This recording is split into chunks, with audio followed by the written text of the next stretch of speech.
Well, good morning, everyone, and welcome.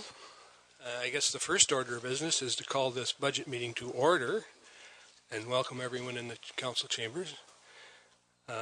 Second is a declaration of pecuniary interest, and I'll remind every member you can do it now, or if a particular item comes up on the agenda, you can do it then. We start our annual budget deliberations, and each year, again, I say they are always a learning experience, even for me, who's done many of these things. You get to see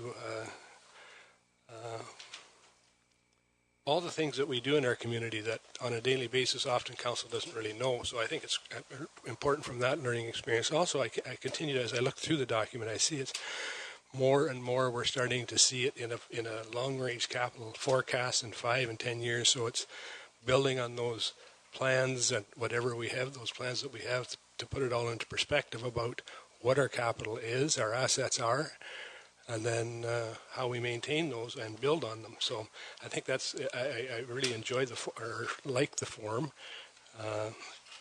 So we'll start. I think our accomplishment, there's a whole bunch of money in here and always big challenges, but I know at the end of the day we'll get through it. And with that, I'll turn it over to the CAO. Thank you, Mr. Mayor. As is the traditional approach, we have a PowerPoint program to run through with you today that supplements the written material that was provided to you last week. We're pleased to be back on our pre-election time frame. So this was, in fact, the budget schedule that we had 2 years ago. It allows council to deal with at least the first kick at capital and operating prior to the end of the calendar year. So it bodes well for hopefully final adoption of a budget early in 2016. Staff have paid close attention to the results of the visioning exercise that council went through earlier this term, and you will see that the capital program that's presented to you is richer than is traditionally the case, but we have included for your deliberation many of those things that were identified as priorities. So as staff, we're hopeful that we can walk away from the process today with some sense of those that council wishes to see move to fruition in the short term versus get deferred into later in the council term. We typically have 2 staff in finance that work on preparing the document that you're going to deal with today, and because of the circumstances, Sue's had to do double duty, and it has been a challenge for all the staff to get the material in front of you today. So we ask for your patience a little bit in terms of the process today, and if there's a gap or a number that we don't have readily available, we commit to getting that to you in the short term. And with that, I'll turn it over to Sue to begin the walkthrough of the first part of the document you have. Thank you, and good morning, everybody. Just so you know how nervous I was about this, I dreamt about it last night. I had no chair. I was sitting on the floor, so go easy on me.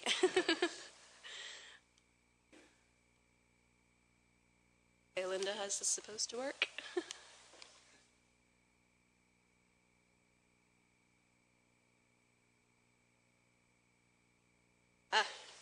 Try that again. Technical difficulties. Here we go. Okay, so what we're going to go through today is the draft presentation of the 2016 recommended capital projects. These capital plans and recommendations have been prepared by the department heads and have been reviewed by the entire management team. Council will have the opportunity today to prioritize these projects, adjust the forecast, as well as make additional considerations. The current draft budget does not include all of the current and future needs of the various departments, but as much as we were able to identify at this point. Current draft recommendations exceed the tax-funded capital threshold that we would propose of $1.55 million by approximately $979,000 right now.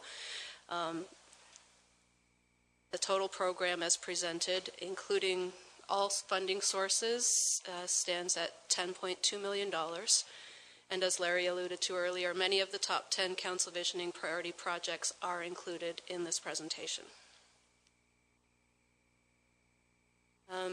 Our dedicated tax levy to capital spending has been increasing steadily since 2010.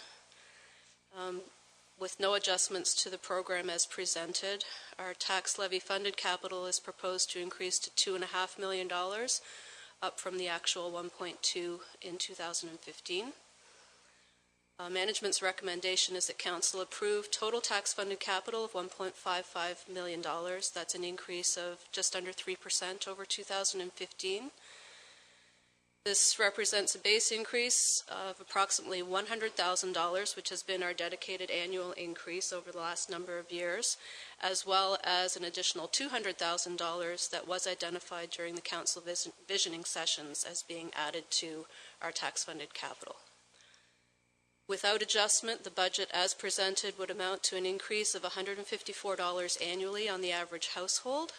If we were to stay at that 2.99%, that would translate to a tax increase of $40. Total reserve funding for capital as presented is $1.8 million. $933,000 of that is funding from the fleet reserve for fleet purchases. We are recommending to spend $570,000 from the future capital projects reserve. That would be permanent funding. We have provided a continuity of the reserve funds. You did get an original draft document, and you now have in front of you a revised document. It is a projection. The numbers are not 100% set in stone. That's our best estimate as to what will be happening with those reserve funds this year and next year.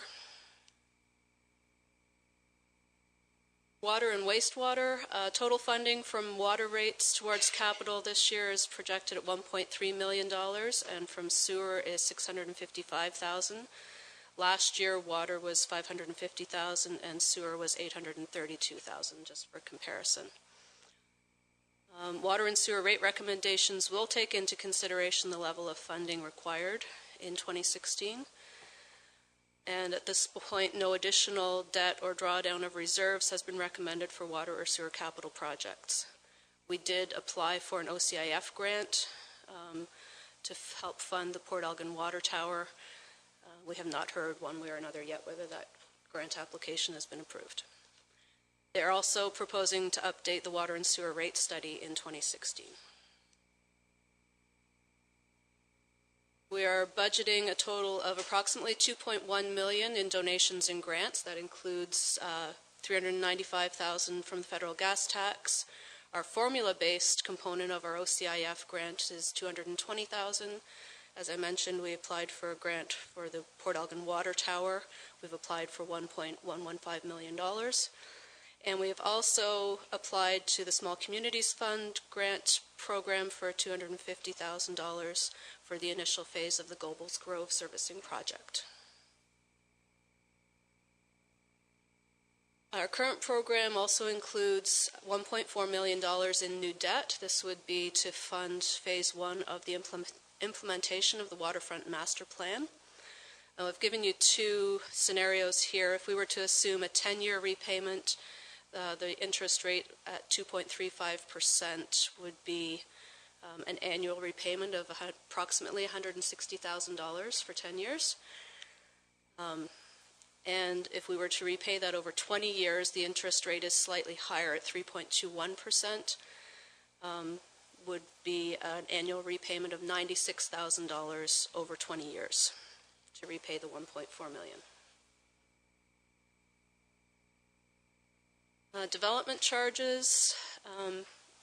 Funding for development charge from the development charges reserve is allocated to previously identified growth-related projects. Our current program is looking at taking $325,000 from the development charges reserve fund.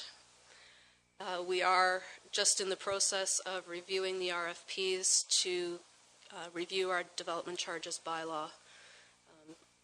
That RFP closed last week, so we're still in the review process for that. Just a reminder that a decision to defer a project does not give up the funding source. DCs remain in the reserve until they are applied. This morning you got, and I apologize, the incorrect 5-year summary and the 2016 recommended budget summary. The ones you were originally given were incorrect. the new ones you have this morning.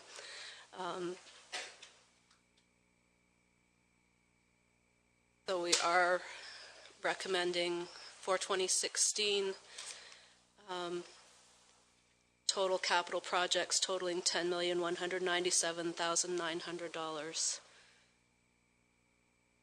And the various funding sources have been identified. So we're looking at, I can't even read the number on the screen there. $2,528,612 is the current tax-funded portion of the funding.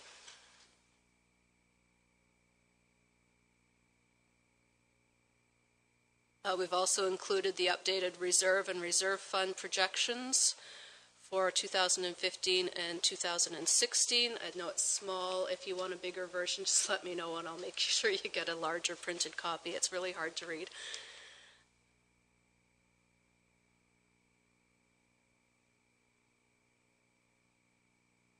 What it is showing, I don't think I have the right one open here, is projected to be about 16.7 million total reserve and reserve funds at the end of 2015, and remaining fairly stable to the end of 2016, based on our current funding projections. We didn't include in this presentation the capital carry forward sheets. Council did receive copies of those quite recently as part of the third quarter update. It hasn't been updated since, but we will continue to monitor the ongoing capital projects as we get closer to year end.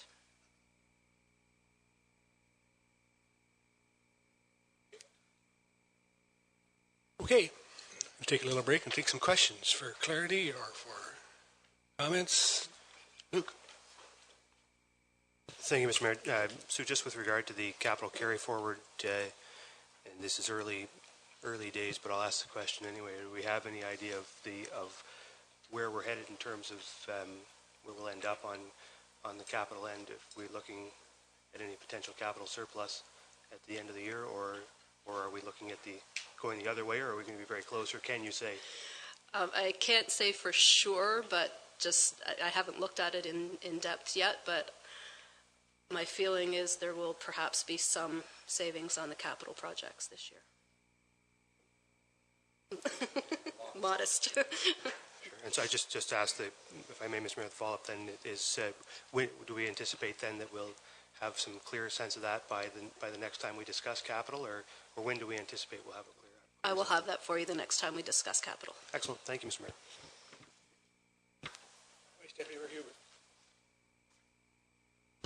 Thank you. Could we perhaps have a comment on the capital budget summary?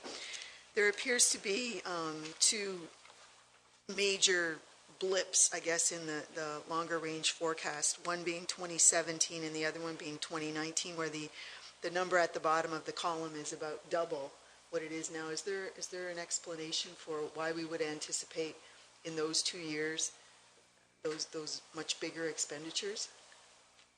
I have a second question too. The proposed 2017 is the Gobles Grove servicing project, and the proposed 2019 blip is the pool. Okay. And my other question, and I know I've asked this before, but could you please once again explain to me what the difference is between the Parks Reserve and the Park Land Reserve? The Park Land Reserve, the money in there is to be used only to purchase new land for parks or to put playground equipment into a park that does not already have playground equipment. Those are the two restrictions on the Park Land Reserve. The Parks Reserve is much more flexible as far as what it can be used for.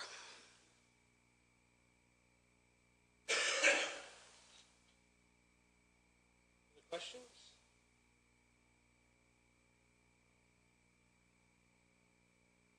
So I guess the next here.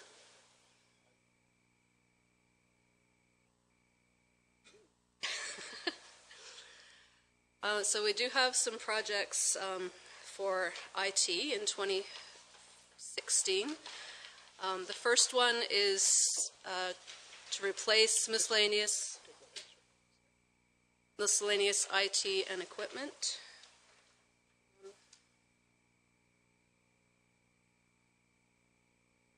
Or should we deal with the 5-year first? Is that what your question was? Okay. Sorry. We'll look at the 5-year forecast. You can see we have ongoing funding for replacing computers and other miscellaneous IT equipment.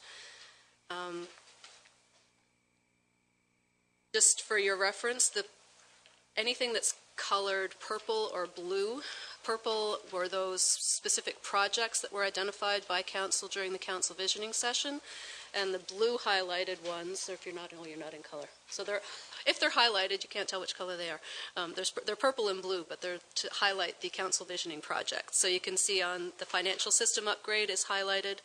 Just for clarity, there's one, the light shading is the blue on page 19 if you're following it there, and the dark shading is purple.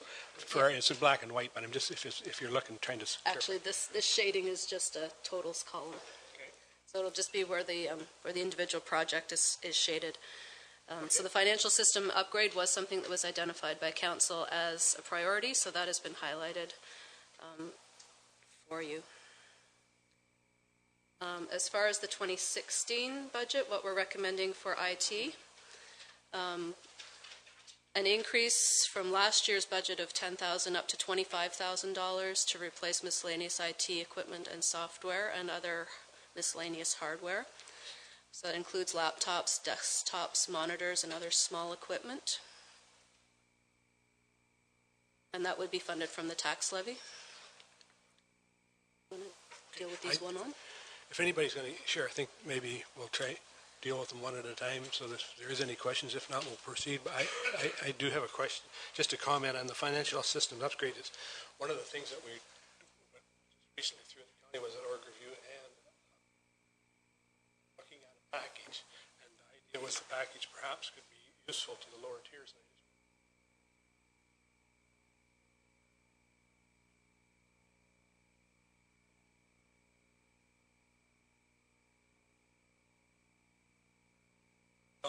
Councilor Madden, sorry. Thank you, Mr. Mayor. Sue, our IT equipment, is it leased or is it purchased? We own all of our IT equipment. And at the end of the term, what do we look at? A 4-year turnover? Generally 5 years for 5 years? laptops and desktops. Thank you.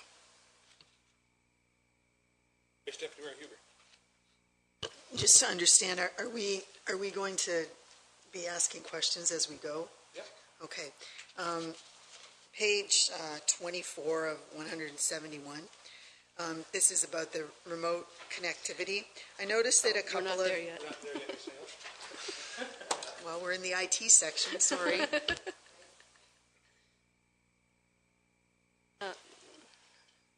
Keep going. The next item is a telephone system needs assessment.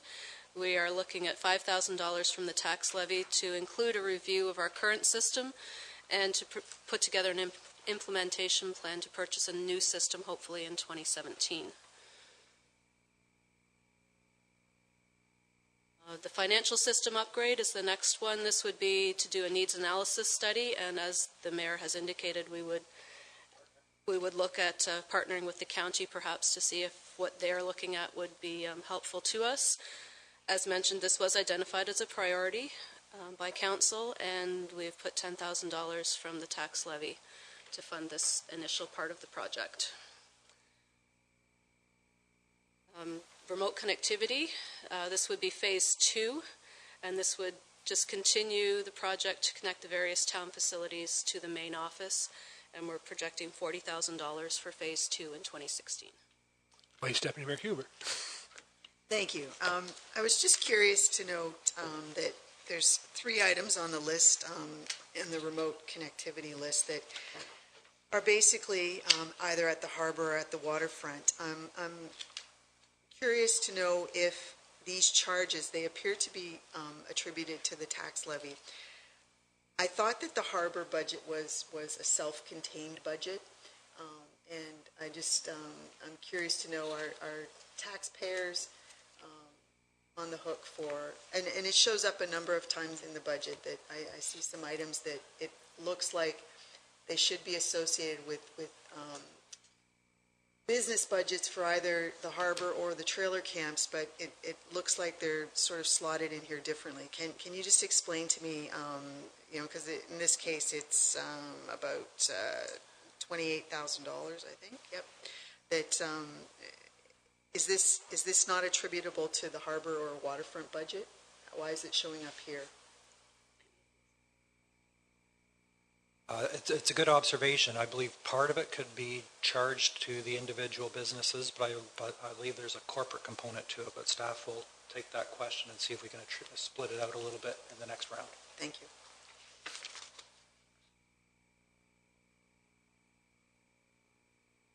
That's it for IT. Deputy Mayor Charbonneau? Sorry, I just wondered with regard to that, and this is mostly for emergency response, but I see Harbor Public Wi-Fi as part of this, and I just wonder why the public Wi-Fi is a critical component for emergency response, or is it a critical component for emergency response, or is it just something we can do as part of this, and so we're choosing to do it?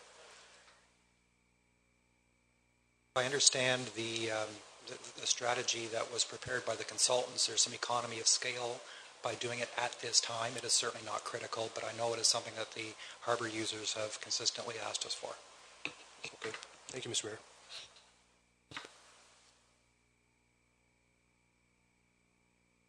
There's no other questions on IT. We'll move on to administration. First item being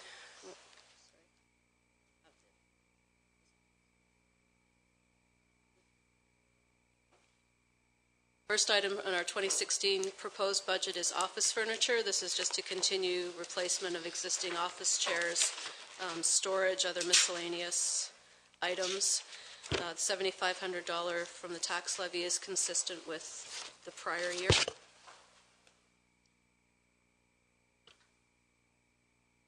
Detail sheet for the second phase of the org review and pay equity review is on page 28, and this was budgeted for last year but was underfunded, and this proposes to continue the project with the second phase of the work. And then finally, refinishing council desks. So that would be to refinish the tops of all the tables here in council chambers, and we've budgeted $5,500 from the tax levy.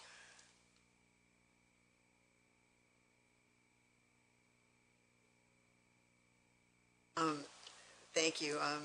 Councillor Minaj isn't here, but I know that he had a question about this too. So I understand how it would be nice if we refinish the desks, but $5,500 doesn't seem like a lot of money, but unfortunately it is a lot of money. It could go for a piece of playground equipment. It could be used in a lot of other ways. So is there a real pressing need to do this right now?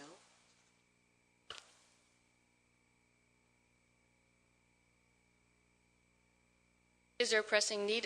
You certainly can look at the desk and you can see the water stains and the wearing on the tabletops. It needs to be done at some point, whether 2016 is the correct date. We've had it in the budget, I think the last 2 years, at least the last year, and it's been removed.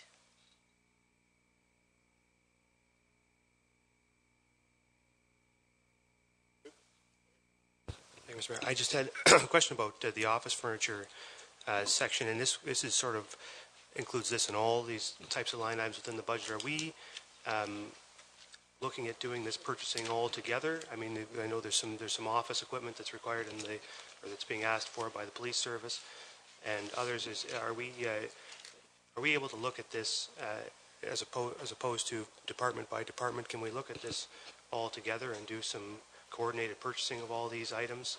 Perhaps achieve economies by doing that. I think, and I think it's a good thing. You know, we let this is one of those things you can let languish for a long time. Keep cutting it, and it's easy to do that. But you'll eventually have to replace some of your office equipment, some of your basic stuff, and we should have a way of we should really approach it almost, you think, over time the way we approach fleet and those kinds of things as spending a certain amount every year on doing that, knowing that we're going to have annual expenses on that front. I wonder if there's any openness the administration to sort of bundling a lot of this together and doing some coordinated purchasing for all of our facilities for equipment and furniture of that nature. We have a very talented young lady in finance that has been working towards consolidating a number of procurement purchasing functions over the last year or so, and we see that continuing to evolve. And certainly if there's a desire on the part of police services to share in that resource, we'd be pleased to partner. Thank you, Mr. Mayor.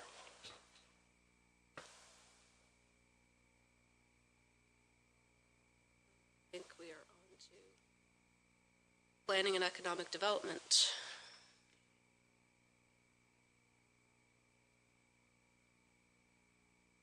Mayor, I'm on page 32 of the package, and this is a project that was originally shown in 2017 in the forecast. It was considered by the Economic Development Committee and moved as proposed to 2016. It is an economic development master plan. It is something that was highly recommended in the BR&E study, and is something that is frankly near and dear to the hearts of the members of the committee itself. The proposed cost is $40,000. There, as of a few weeks ago, has been a window of RED grant funding opened up. So we have a very strong potential of getting 50-cent dollars. So it would be $20,000 plus a $20,000 grant to fund the study if it were to occur in 2016. And I think the RED grant window is not all that long either. It's fairly short, right? Do you know when the deadline is? I believe that there were a series of intakes. Yes. But the current window is short, but I don't believe that we're going to be constrained by that, applying okay. early in 2016. Okay. Vice Deputy Mayor Huber. Thank you.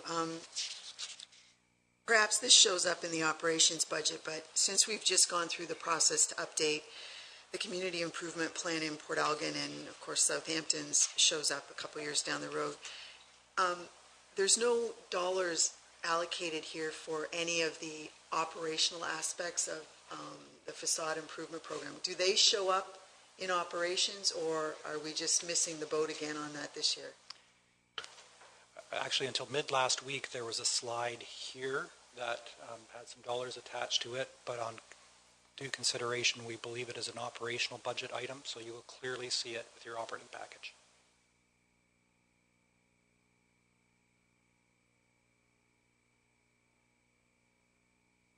The next item is a site control bylaw update.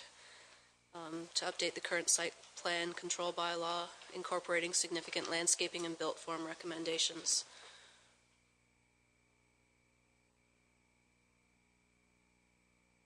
Thank you, Mr. Mayor. I think this is one of those ones that we should put the kibosh on for 2016. I think we need to look at this whole process, zoning, site plan control, and minor variance, and look at better ways to do it. And updating, this is not a mandated thing for us to do. It's just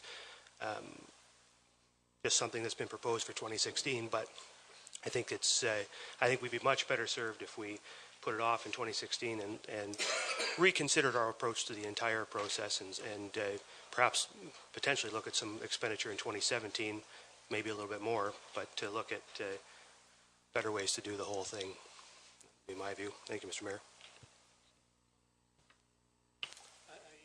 I don't disagree with you. I think there's a better approach to look at planning as a whole, and this is just one of the parts, and I would agree with you, Deputy Mayor.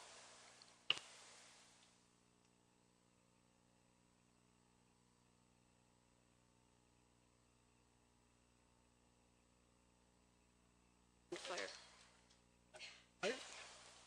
Any other questions before we move to fire? Thank you, Mr. Mayor.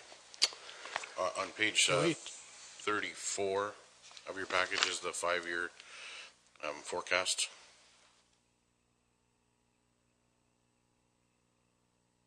And, starting with the projects, no major new projects. The hose replacement is an ongoing project. Digital radio equipment, we continue to replace the large asset, which is our radio system, bit by bit. And one that reoccurs every 10 years is the firefighter personal protective equipment, the bunker gear. And we're forced to replace that on a 10-year schedule as per NFPA.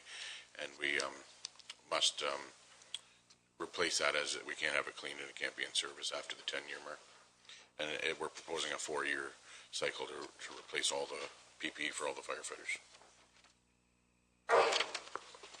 Vice Deputy Mayor Huber. Thank you, Mr. Mayor. Phil, this 4-year replacement idea, do we have gear that slots into that cycle, or is this something we're now starting that, will become the norm? Because my question is, so is it? Yeah, so we definitely looked at doing it all in one big project to maximize the cost efficiencies. However, we have gear that was replaced over a 4-year cycle 10 years ago, so we want to get the last 3 or 4 years out of each set of gear. The reason why I said that was that this is one of the few opportunities in the budget that it's really obvious the support of basically volunteers. I realize firefighters get paid for training and when they fight a fire, but if there's any opportunity to escalate this, if that would be helpful, this would be something that I would gladly assume debt over a period of time to make sure that we're not missing, that we do it as quickly as possible, because as we know, these people jump out of bed in the middle of the night to go fight a fire, and so making sure that they have the proper equipment is appropriate. So as long as you're confident that the 4-year cycle does what it has to do, that's great. But I would have, if there's an opportunity to escalate it, I would appreciate hearing that. Thank you. Thank you. The 4-year cycle does, I feel, maximize the efficiencies of replacing it, so we get longevity out of it. Our suits currently aren't in bad condition. It's they're in an average state of condition, but we have to replace them at the 10-year mark. So this will replace stuff in 2006 that was purchased. Again, I thank you for your support. We will kind of be looking at firefighter equipment at operating time, as our SCBA are going to be funded out of operating as a repayment to the capital project from this year. Chief, just a question on the radios, and I'm sure that maybe you can explain that. I know there's a difficulty about interoperability. Was a big phrase. I was at a conference here, I think last year, and this will lead to enhancing that ability. Is that correct? Correct, Mr. Mayor. Both within the community, our goal is to have all the departments in Saugeen Shores able to communicate with each other, but also outside of the community. So partners like Bruce Power, OPP, other outside agencies is where we want to get to, but it's a very slow road to get people to agree to share communications. Thankfully, Bruce Power is the push right now. After the CNSC hearing, they've really been encouraged to support interoperability. So this is part of what we have to do to get there. The newer equipment allows for new technologies to be able to operate with others. But also it was, if you remember from years ago, Industry Canada has narrowed the bandwidth which we're all allowed to operate on. So those pressures are there too, and this accommodates that. Councilor Rich. Through you, Mr. Mayor. So if we can just take it back a step there. So you just said that so the SCBA replacement that took place this year is going to be funded through, what did you say operational budget was going to cover some of the costs for the SCBA replacement for capital from last year? Is that right? In future years, that's correct. So the SCBA that we are replacing this year is current. Our old SCBA is 15 years old, and we needed to replace it. But it was determined to give a more clear operating picture of our operating costs. We were going to repay the capital costs from operating. So at operating time, I will be asking for consideration for that equipment. Yes, it's a capital asset, but last year we decided to repay it from operating. But we didn't pay for it out of capital from last year, is that correct? No, it's a 2015 project. Oh, okay. So it isn't in operating last year. This year coming forward, we will have to give a repayment schedule to reserves and figure out a value at that. Okay, thanks. Just through you, Mr. Mayor, the SCBA replacement was funded from the Future Capital Projects Reserve with the understanding that it would be repaid over a number of years. Thank you. So, yes. Thank you, sir. I just, Chief, could you just, out in 2017 in your 5-year forecast, you've got upgrades to the primary EOC in there. I just wonder what upgrades to the primary EOC are we anticipating in 2017, or do we believe are required in 2 years? Mostly technology based, so backup internet connections, some more screens, that kind of technology based. Okay, thank you, Mr. Mayor. Thank you, Mr. Mayor. Phil, 2017, you have storage shed replacement / splash pad mechanical. What are you looking at with that? Is that an idea for the future? Splash pad where? The High-End Station 50, which is the Southampton Fire Hall, is a very original block building, and it's a less aesthetically pleasing building in the middle of a very nice park. And last year I asked for consideration to replace it, but it wasn't a project that was successful. However, it still needs replaced. It's in a bad state of repair. And I believe it was a council member that brought forward the idea of a little larger building, very basic in nature, a block wall building with some doors where we could store the antique fire apparatus, and they'd be viewed by the park goers, but also leave room in that block building for mechanical, filter pump, electrical, if a splash pad was to be considered at Jubilee Park, that the same building could house the mechanical for a splash pad. And it was actually, this project was moved from 2016 to 2017, hoping we'd have a clearer picture of where our splash pad may go.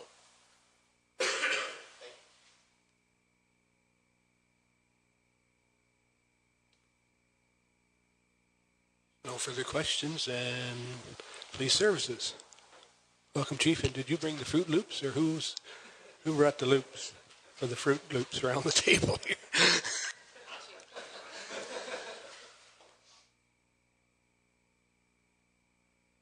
Got a pretty full slide there.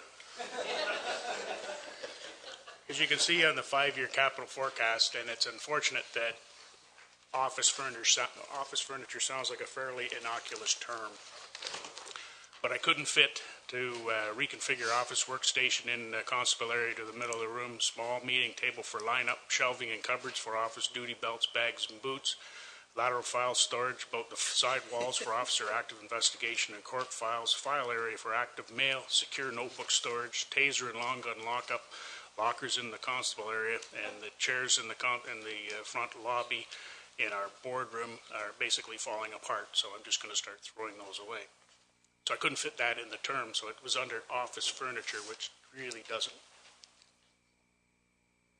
term it all that well. So, any questions on 2016?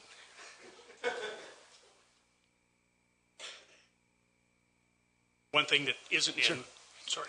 Oh, no. One thing that isn't in 2016 budget that was in 2016 last year was in 2015 the year before, 2014 the year before, was one of your blips that you asked about in 2017, which is the building addition, alteration, something for the police station. That issue won't ever go away. It's only getting worse. It's like a boiling pot on the stove. It just sits there and gets worse and gets worse and gets worse. And we move it off to the back, and nobody really wants to touch it. So we move it away a little bit further again. But we're out of space. We have no room. I actually don't even know where I'm going to put this binder when I go back to my office. We have nothing left. So these projects that we're doing in 2015 were just a condensing exercise. And this project here in the constable room is another condensing exercise to try to buy us some time. But it's not going to go away. And one thing to think about is next year, if we push it into 2018, these dollars here are 2013 dollars. We've been pushing it away since then. The need has never been greater, and the cost will only go up. And if you recall in some of the reviews that we've done, in the year 2000, when this building was built, I think it was $110 a square foot. When in 2013, the estimate for building anything was $265 a square foot. 2017, 2018, 2019, I have no idea where that's going to be. But the need is not going away, and we're strapped. That wasn't one of council's priorities, but I'm not a member of council. It's my priority. Anything further out past 2017 are just things that we need to do on a replacement basis. Two of them actually are something that we're going to try to work with the CAO on when it comes to asset fleet management. So those two things may be able to be culminated into, combined with other things. And further out are just ways for us to be able to get from one town to the other when the highways get closed. Any thoughts, questions? Thank you, Mr. Mayor. Chief, my question is about the architectural drawings, and I'm just wondering about the advisability of leaving that till next year.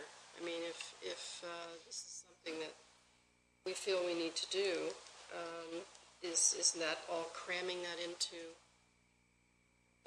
1 year, getting the architectural drawings and the new construction? And I just, from a practical point of view, I wonder if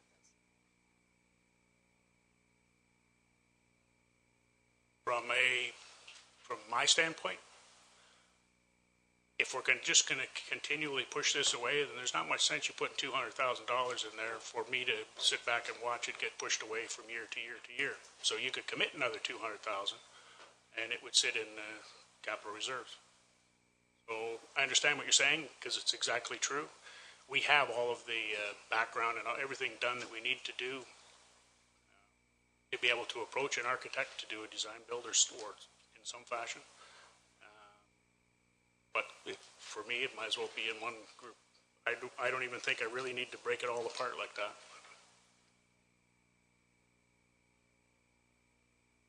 Thank you. I just would appreciate a comment. What do you mean by, this is on the 2017 list too, detachment EMS? Could you just define what that is? Sorry, say that again? You've got new construction, then underneath it says detachment EMS, and then furniture and phone. Just why is the $1.2 million there specific to EMS? What's that? If you recall, the original in 2012, I think, when we first did our building addition to try to alleviate our space, was to just build onto the front of the building. Council wanted more options at that point, so my next project with another $15,000 was to come up with a standalone building. So there was a possibility that we could build over on a town-owned lot already. We could build separate. Some of the departments from here could move into that building that's next door in order to alleviate the space problem. It's an identical problem you have here. I'm just a little louder than most. And then council wanted another option, so we looked at partnering with Emergency Services Ambulance. So we built a station that was a little larger on one end of the lot to maybe accommodate someday the fire situation that could come down the road. So that was inclusive of a long-term lease partner, ambulance, on there. So we've provided you with 3 different options, and that was the last one that we brought, which made the most sense. So, is that a long answer for... I guess just maybe to elaborate a little on it, Bruce County EMS leases the building that the ambulances are currently in, and we renew those on, we just renewed them here just recently, but there is an that is, I think it's pretty well, there is an opportunity to create also some space there, and it would be we'd build EMS, so our ambulance would move here, there would be an income stream for the building, and marry the two together. So that was one of the options that we looked at. Okay, so just to understand what you're saying, on this 2017 projection, the 4.75 million is sort of specific to police functions. The $1.2 million would be an add-on build that would accommodate other opportunities, which would potentially be revenue streams. Yes. Okay, thank you.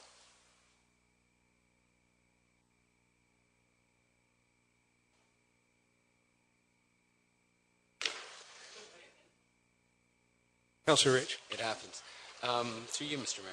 So, I hear exactly what you're saying, Chief. I hear that you need to expand that building, but I'm still looking at a budget for 2017 that I know we're going to have trouble with next year. We're going to still struggle. Do you have any suggestions, any ideas? I mean, I know that you've come up with different revenue streams and plans, but as a councillor, when I look at this and I try and think about a tax increase for the municipality, it's hard to cut roads and those services. It's hard to figure out where to go next. I was wondering if you had any suggestions for us to help maybe think through this process. It's difficult as time has gone on. I actually thought in 2012 we were going to be doing our addition out the front. I was looking at the municipality as a whole, maybe wrongly now because where I've been over the past 4 or 5 years, but looking at the municipality as a whole, us just building a $2.9 million addition on that building to satisfy our spatial needs didn't do anything for anybody in this building here. So then we started looking at other options. And as we looked at other options, things just got more expensive. And now everybody looks at it as just a dollar value as opposed to providing the men and women of your police service with an adequate facility to work out of. And that's really where the bottom line is for me is we're tasked with providing a municipality with adequate and effective policing, but we don't have the facilities that we need to even work out of, the vehicles that we need to have, and the staffing that we need for it. It's all based down to the dollar now, and I understand that 100%. I believe in that as well, and I'm a taxpayer in the community. But at some point, you have to provide the men and women of your staff, of your municipality, with the tools and equipment they need to do their job. And we're not doing that right now.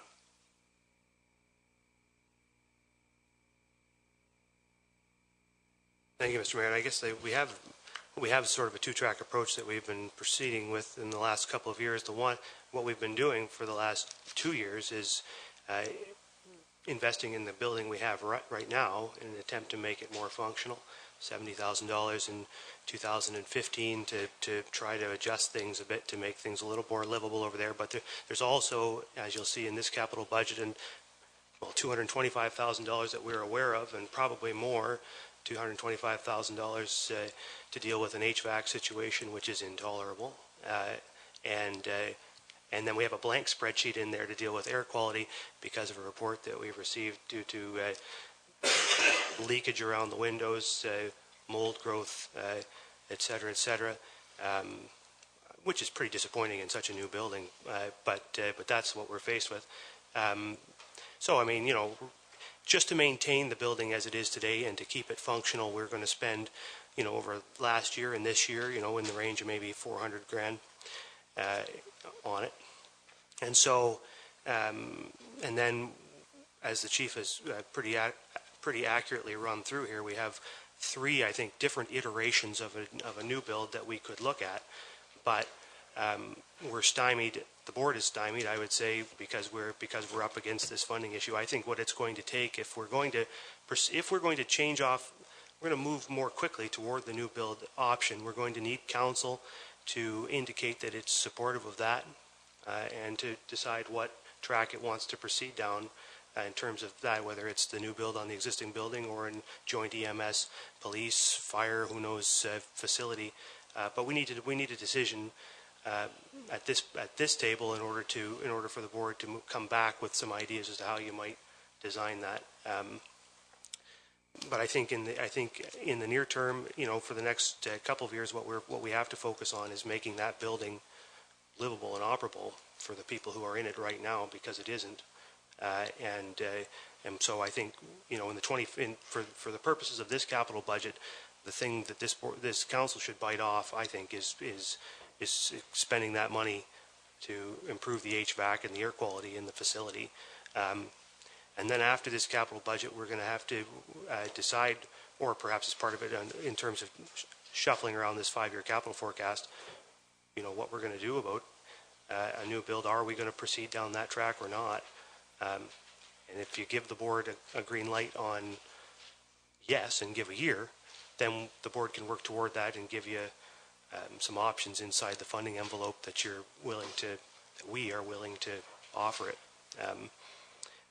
But I think the chief has kind of done all he can in terms of coming up with designs and options. There's not much more he can create. We've looked at everything, and we can offer to council, I'm sure, Chief, fairly easily all the designs we've done to this point and the costings connected to those. I mean, we can put all those on the table again and show them to council. But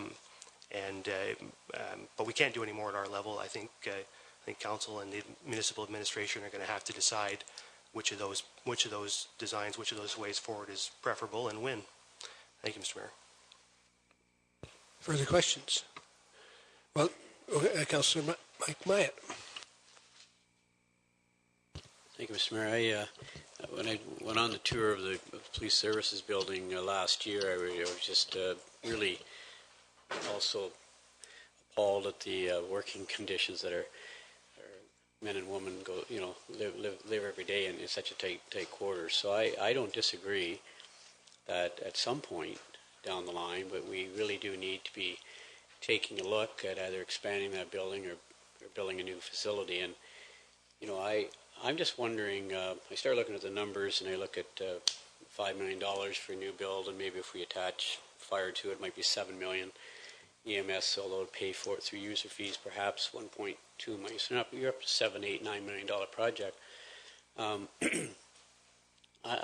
in agreement at some point that the building, the working conditions with space needs to be fixed, and I'm not maybe convinced it's going to be done next year. But I'm just wondering, to keep the process moving along, if we should be allocating even a small amount of funds to someone to come back to this table and say, here's what we see in our community is what the number one priority should be. Should it be an addition on the front of the building?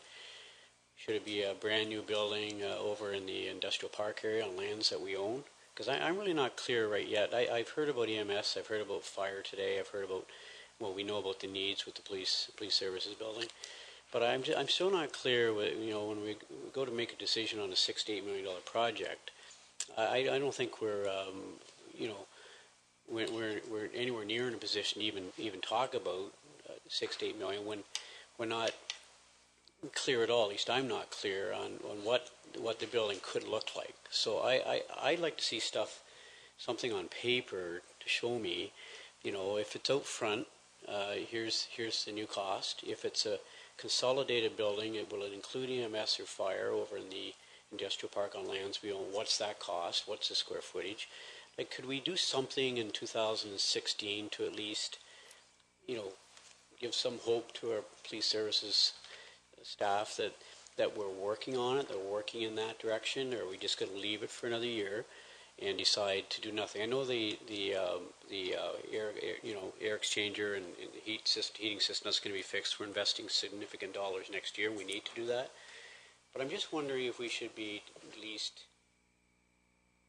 moving the process at little cost, just to come back with a plan to say to council, here's an option A, B, C, and here's some costs associated with it. Can we at least take a look at it to the next step in 2016, Mr. Mayor? I guess is my question. Yeah, sure, Mike. I think I just want to say something about Dan. I don't know how you can do it for a $30,000 budget this year, get a 20-minute discussion on something else.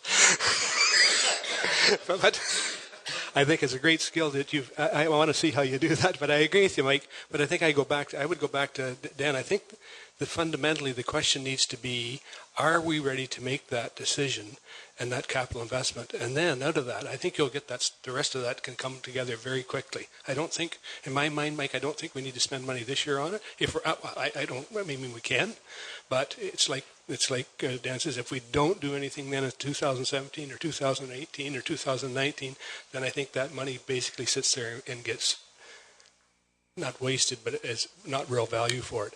I think the commitment you make whenever that time comes to say, yes, we're going to make a commitment, we're going to do this capital project, then I think it falls into place in those options. There's all kinds of options to how you build buildings and what we need, but if you want to move it up this year, it's just more money in the budget, go ahead.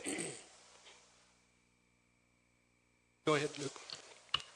I think that, and the chief can swat me down if he thinks I'm wrong, but I think that we could deliver basically what Councillor Myatt is requesting.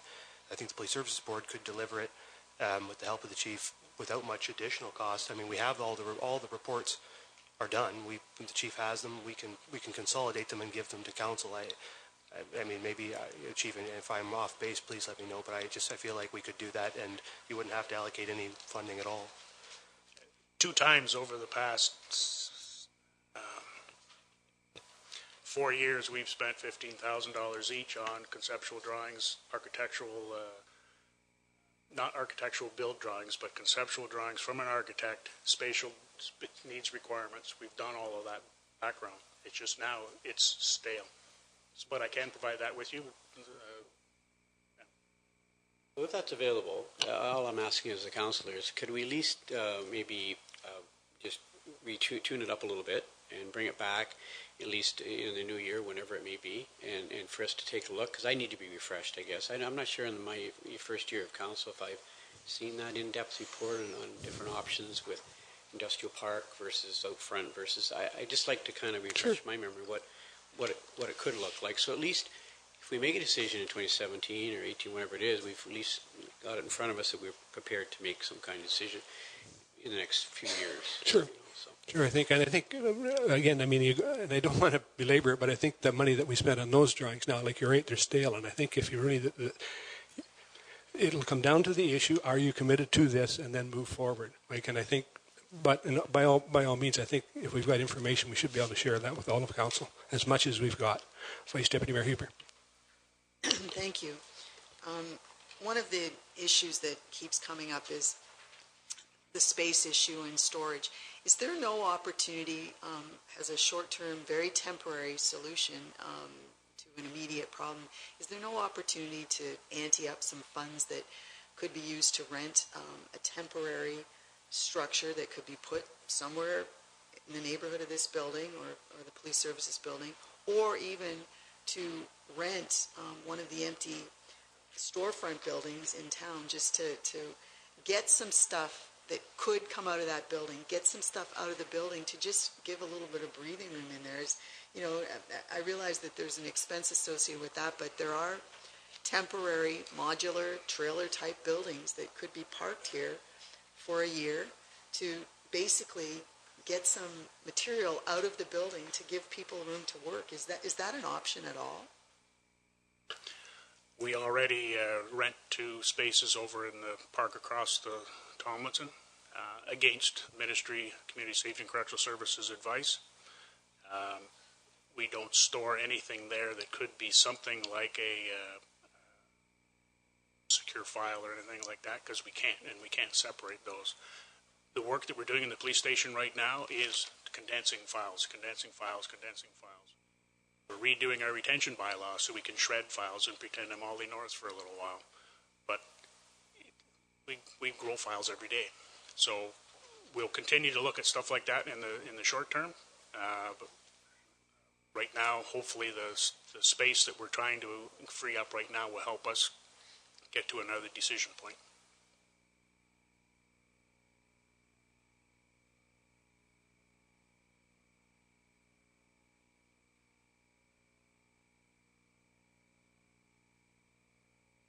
Okay, good discussion. For not a lot of money either, Dan. For 30,000. Nobody asked what. Yeah, 4 lines on the slide. You've got a knack. Anyways, the next item is fleet, and I think Stuart is going to speak to this. I didn't see you hiding back there.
Oh, I have it here, I think.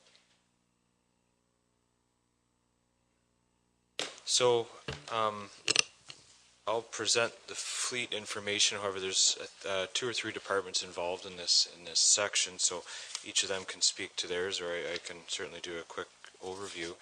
So, going back about 5 years for some background, town staff put together this fleet reserve, I wouldn't say policy, but kind of direction with council's blessing at the time to list out all our fleet, give a life cycle in years based on criteria. We went with other municipalities, reviewed their policies to try to maximize trade-in values, limit annual maintenance costs. So on page 44, you'll see the beginnings of that, where the second column in refers to a life cycle estimate. So we use those to prioritize, to schedule our fleet replacement years. So when you see those coming up, it's pretty well just a function of a plow truck is to every 12 years we replace that particular truck. Since we've implemented this, as you saw in 2015, we've deferred a few items.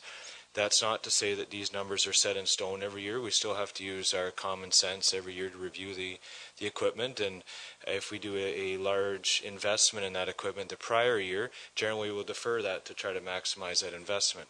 So there is years attributed, however we try to use common sense and practicality year by year to make sure we're making the right investment.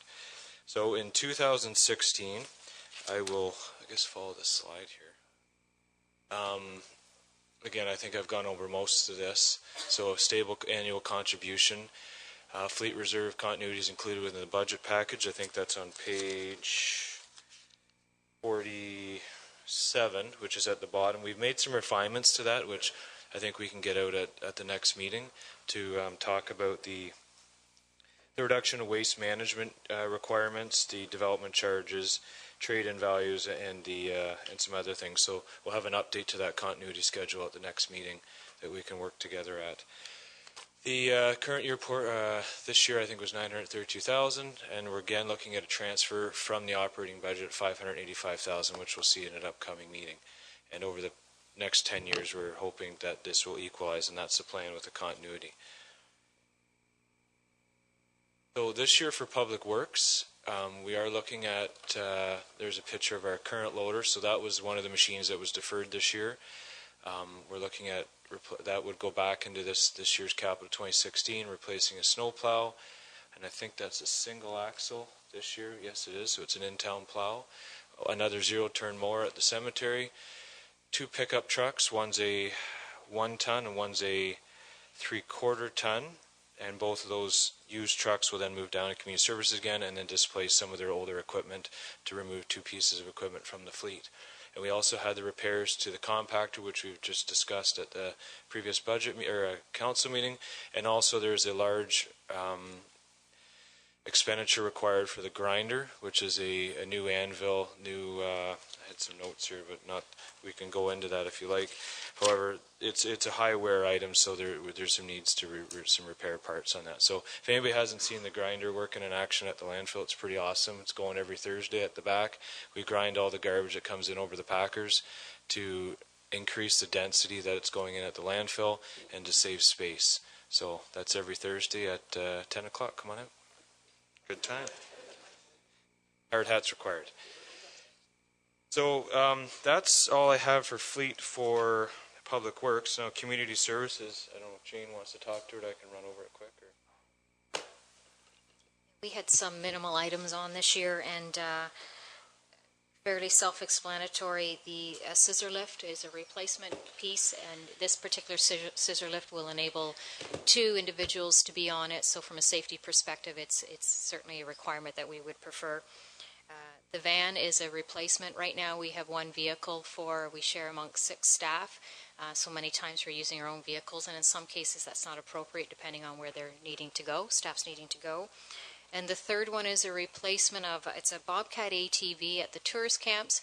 Right now our tourist camp staff use a golf cart, and this particular apparatus, we're looking at a used piece and will enable staff to be able to move equipment and garbage and what have you a little bit easier than what they would on a golf cart.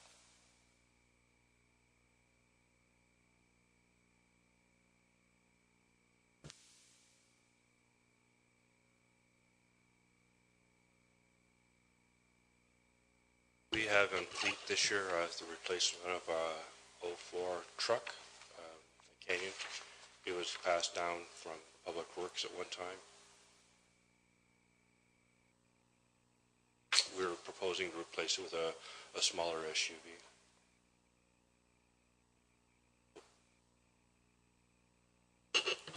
And finally, fire service, no large fire trucks this year, but we are proposing a off-road vehicle that will allow some trail access all season, winter and summer. Obviously, we're challenged with increased trail use on the ever-growing trail network, and very challenged in the winter for cross-country skiers and snowshoers that are using our trails to access them for rescue.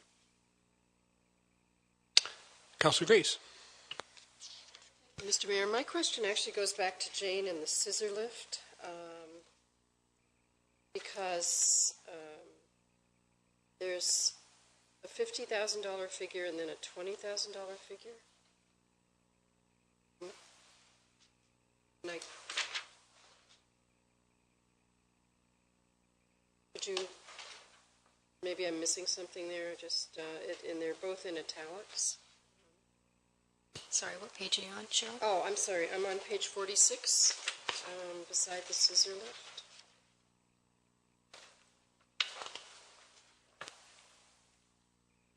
I can shed some light on okay. that. Sorry.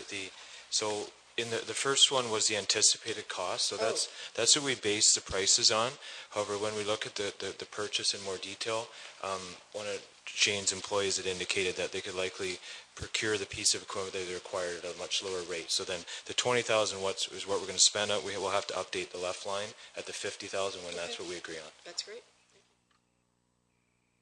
Right. Mr. Mayor, Phil, in regards to the off-road rescue vehicle, if you could help me understand, I know there's a situation where a tree came down over an individual on trail and there was proper rescue equipment wasn't available, I think, and you can get into that story a little bit. But I'm just wondering, for a new addition to our fleet, one more time, how many times? I mean, obviously, if it's never used, that would be a good thing, I guess. If there's no rescues to take place, that would be the ideal. But I'm just wondering, for that expense, approximately how many times, and for what uses would it be used for?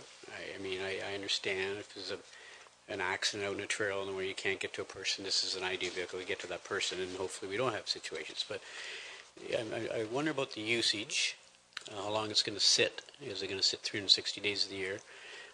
Secondly, Phil, I'm just wondering, if we were to move forward with this purchase, is there an opportunity for whether it's, I know they get asked a lot, but whether it's a Rotary or Lions or Bruce Power, or have you considered at all how, I can see a couple nice maybe logos being put, or small logos on the side perhaps, on each side, but have you considered at all taking a look at maybe this could be sponsored at all in the community, like we do with our police services van, and I think you have a van sponsored or not, maybe the police services do.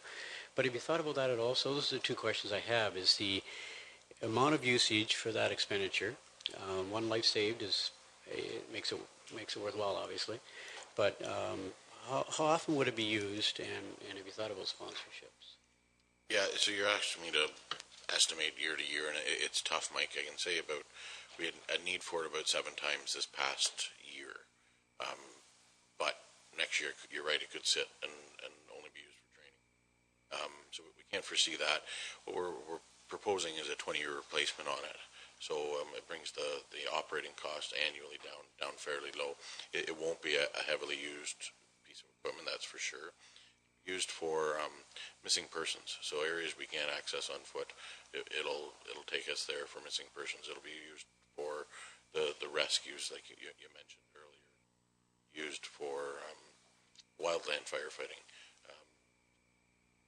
So no, I can't estimate accurately how many each year.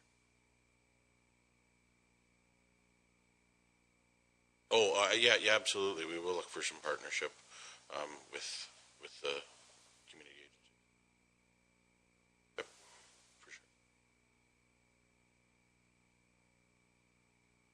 Thank you, Mr. Mayor. I have a question, but just as a follow-up, that's an amphibious vehicle also, right? So Correct. Potentially go in the water? We have a lot of call for fishermen fallen or along the river edge, and that would serve that. All right, but my question is, as we add a piece of equipment like that, and as we go from a golf cart to a more of an off-road vehicle in the Bobcat, or any time we do that, is the matter of insurance and licensing taken into account as well? And I'm not sure if that piece of equipment would need insurance, but I'm pretty sure a Bobcat would, but whereas a golf cart probably doesn't.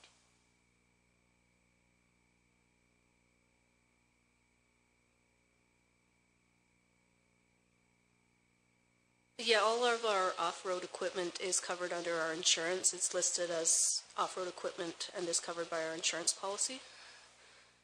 If we have specific vehicles that need to be licensed, such as RTVs, those are insured separately as vehicles. Okay, so that one there then would require a separate policy. Quite likely, yes. Yeah. Well, not necessarily a separate policy, but a separate.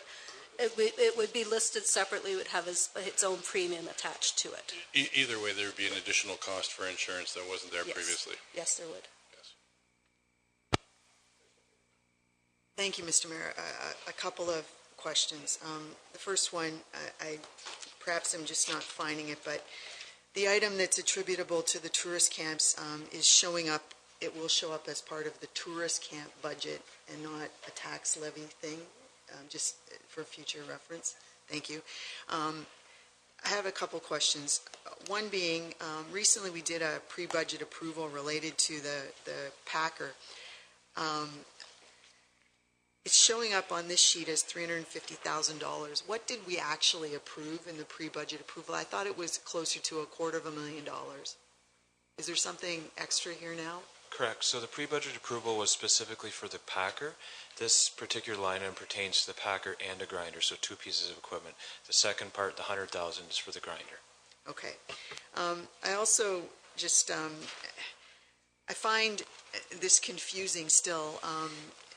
We're putting money from operations into the fleet reserve, then we're spending money from the fleet reserve. It looks, when you look across the lines on some of the documents, that there's no expectation of any funds being available at the end of 2016 in a reserve fund. Please tell me, what actually are we funding from the tax levy this year for fleet stuff? And the second part of that is, I note that with 2015 dollars, when we had allocated $30,000 for trucks, I believe they were half tons, maybe quarter tons, we actually overspent by about almost $3,000 on each of those trucks. When you look at the total, $3,000 doesn't seem like much, but again, you escalate it out to the number of trucks, and it's $10,000, $12,000, which would be some playground equipment. What do we have in place that, because we put $30,000 in here for a vehicle again, when the vehicle hits that $30,000 mark, what assurances do we have that's going to be it? That, options will be left off, or, that we'll stick to the budget numbers that because we did overspend on individual pickup trucks last year to the tune of almost $12,000, which again is not a big number in the total budget picture, but it's significant because that represents some dollars that were then not available in other areas because of whatever. But I am just curious to know, we spend money in capital for fleet, but then we take money from operations to put it into fleet, which then doesn't show up as a capital expenditures. So just what are we actually coming up with as a capital dollar figure for fleet stuff? I'll take a shot at that one, and then Stuart can explain the pickup trucks and the costs that were incurred this year for those three specific vehicles. The goal when we established this approach was to standardize the contribution to the reserve from the operating budget to try and take the peaks and valleys out. And we knew that early on, in particular with the large purchase of the fire department apparatus this year, that the fleet reserve was going to take a hit. And so I believe we're forecasting for this year a deficit in the reserve. However, as the slide that was on the screen noted, over the 10 years, we are confident that these numbers balance. So there's a small deficit going forward to forecast or to offset the cost of the expenditures at the front end. However, over the course of time, those expenditures are equalized. And Stuart can speak specifically to the vehicles. We did flag that and discuss it as a group as part of our review of the budget this year. Thank you. So one thing to note, and what we should probably be updating, is these original values are from 2012, 2011. So a lot of them haven't been increased the base value since that time. So again, that's gonna affect annually what those fleet reserves come into, and the transfer from the operating budget.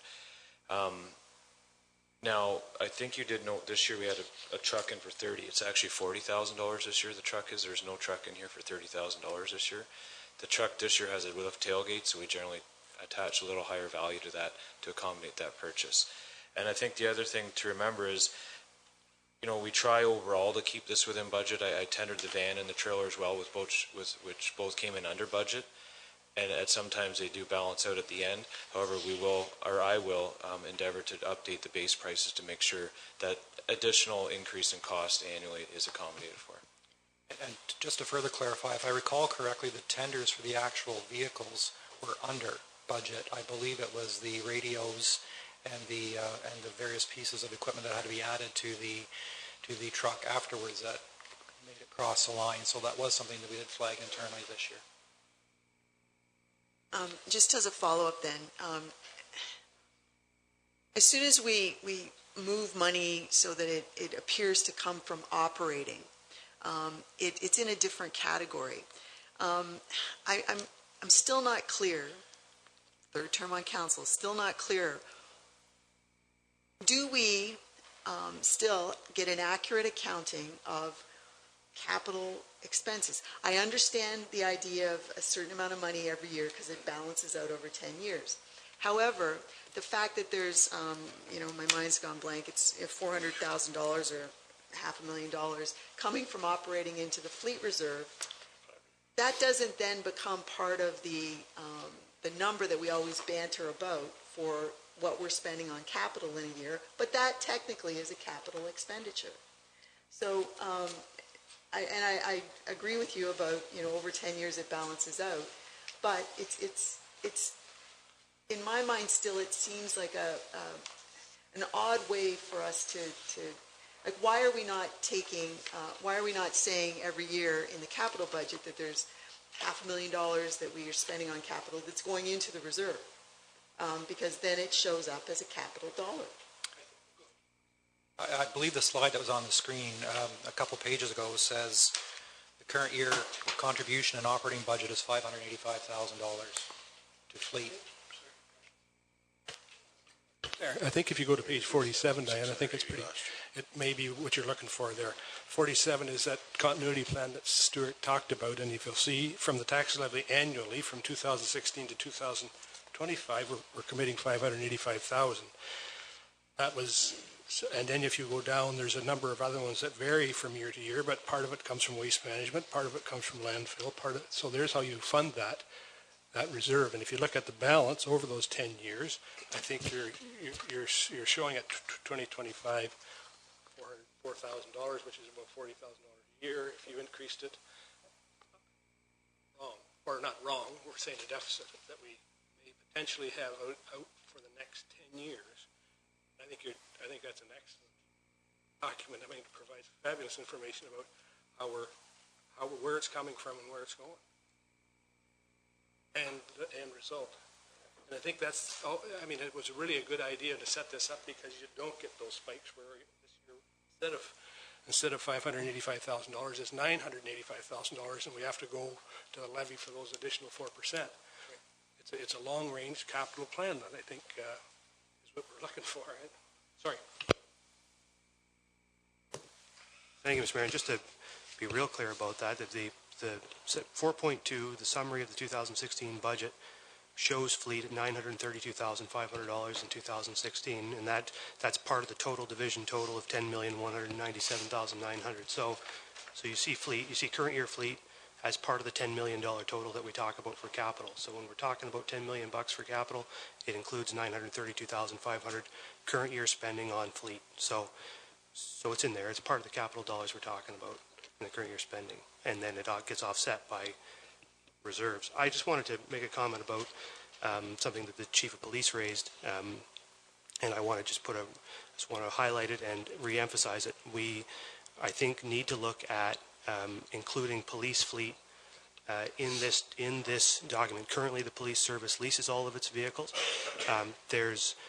The Police Service Board has done a review of that over the last number of years and found that there isn't much difference between leasing and purchasing outright, but I think that it would be important for the Town of Saugeen Shores to look at that more carefully, because the chief will be able to give you the exact number if you want it, but very few police services in Ontario lease vehicles. The vast majority purchase them outright, and we believe there's probably a good reason for that. And we should look at that. And my view is that we should, between the police service and the administration, look at getting those vehicles into this system. It would be the best arrangement for the town, and so that we wouldn't have those spikes or experience those ups and downs if we do go to purchasing, which might be the purchasing outright, which may be the best route forward. So I'd really like to see, not as part of this budget, but during the coming year, for police service and administration to sit down and talk about how we do that. Thank you, Mr. Mayor. I think it's a good idea, but over the years we've gone both ways, up and down with purchasing and, if you'll recall, purchasing and leasing, and it was always it's like the market. Those conditions will change, and I think it's a good idea to look at it often, because the conditions and opportunities change on a regular basis. Councillor Mike Myatt. Thank you, Mr. Mayor. Just a quick comment. Like the five, I rather like the way the tax levy from Fleet Reserve is shown as 5. We know the number each year; it's consistent. So I also like the way that's reported. I think it makes very good sense. Phil, I just want to go back to the off-road vehicle, if you don't mind, one more time. What's the ground speed? How fast does that machine travel? Was one question. Where would it be stored? And thirdly, if an incident, assuming, I'm going to make an assumption, say it's stored in Southampton, the fire department, and the incident happens on a trail south of McGregor Point Provincial Park, what's the speed of that vehicle? How do you get it to that site 5-6 miles away? Do you float it?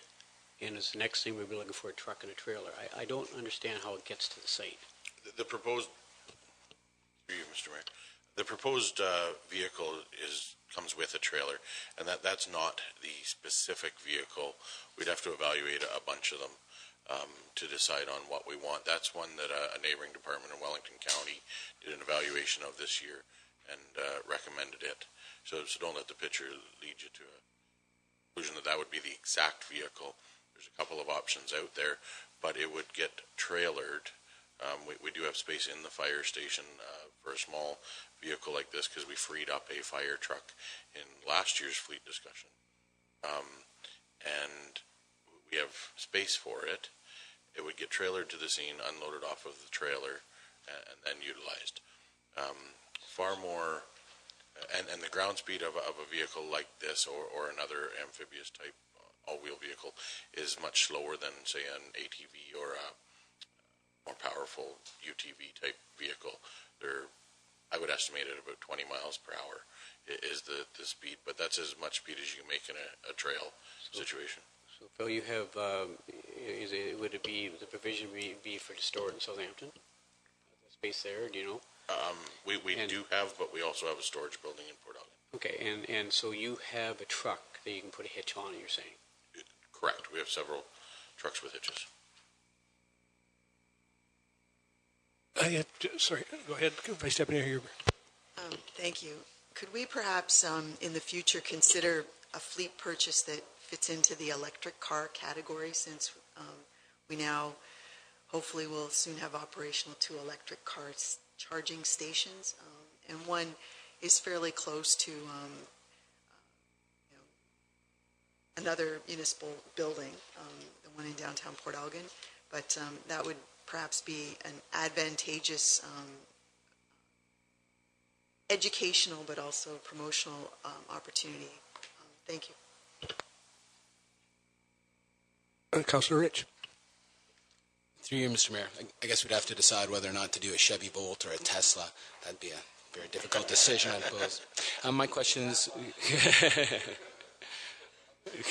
My question is for Jane in Community Services. I'm just looking at the ATV for the tourist camp, and we have old pickup trucks and stuff. Is there any advantage to using an ATV as opposed to maybe one of our pickup trucks that we're going to get out of service? The tourist camp does utilize old pickup trucks, I'll say, from other departments as well. This is a smaller vehicle that can fit in between some of the trailers that gets into some of those smaller areas that where a truck we just can't get into. I have one final question, then we're going to take a break, and it has to do with the grinder. I guess it's really just a rebuild you're looking there, Stuart? Some type of a rebuild to it? Yeah, mostly just on one specific wear part. So It's not a complete rebuild like the other one. It's just one very large wear part that's got to be replaced. So what would the capital replacement cost of a new one be? Probably in the neighborhood of $500,000, or it's probably on that list and I didn't see it. 350 is what we purchased it for, so likely we'd go to a different model, so likely around 400,000. Thank you. Any other questions? Let's take a 10-minute break. The next community service. Welcome, Jane. Thank you. Feels like we just did this. Here we are again. Yep. It's always fun. Isn't it always fun going through budget? We're still smiling. So what I've given you again is a catalog of options, I tend to call it, of capital projects for you to consider. There are quite a few this year, and we certainly wanted to give you that opportunity for discussions to peruse them and have some say in your priority process as well. I will attempt as best as I can to answer all the questions, but as you can imagine, with 47 projects, there may be a question that you stump me with, and I will do my best to get you the information as quickly as possible. We'll start with the Recreation Master Plan. This particular project has been on the 5-year capital forecast for a number of years. One of the items that transpired from the council priority identification list was the opportunity for a facility usage and rate study. Through the Recreation and Active Transportation Committee, Advisory Committee, we had a discussion in regards to amalgamating that with the Recreation Master Plan and saw the value in having a consultant provide for both of those studies together. The committee themselves have had active discussions on what the terms of reference will look like for a plan and are comfortable and confident that they've shortlisted it to about 5 to 6 items that we will be bringing forward to council if this is.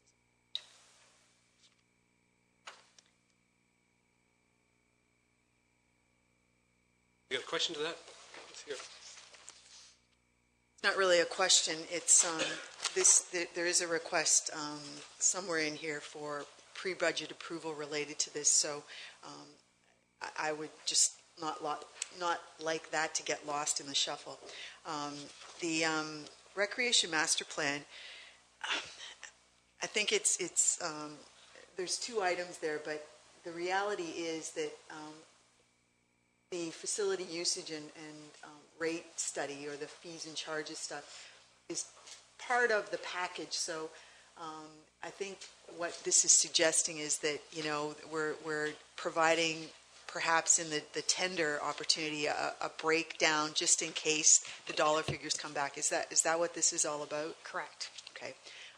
How do we ensure that at least there's a discussion about the pre-budget approval? The reason for that is that we'd like to, and I'm on the Recreation and Active Transportation Committee, as is Councillor Matheson.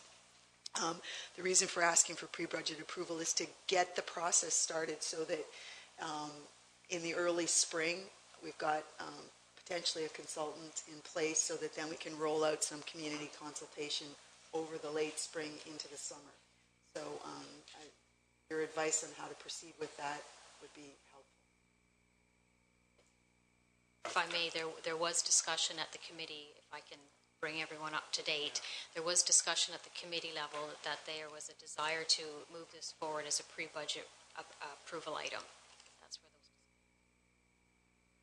those. So if that were to happen, I would think that there would have to be a report from staff, and it would be treated independently by council, similar to the fleet expenditure that was addressed a couple of weeks ago was. So there'd be a very specific conversation on whether council wanted to commit those dollars in advance, independent from this process.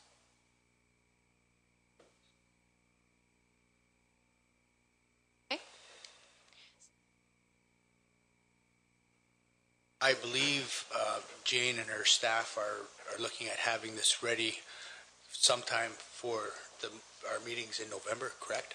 Tomorrow.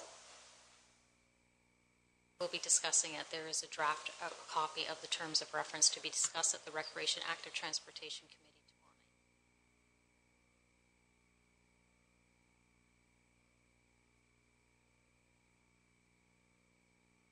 night. With a motion from the committee if they choose.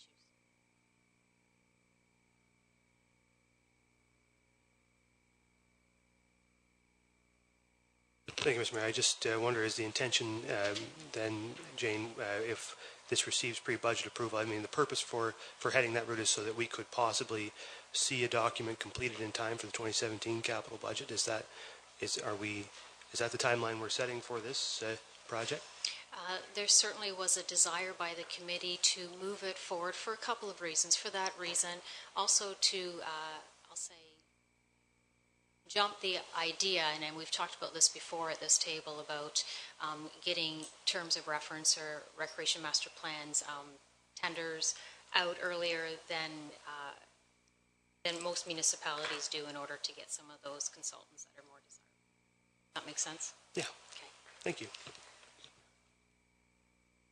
I believe the purpose of what the committee was looking at was, as Jane said, to get out early.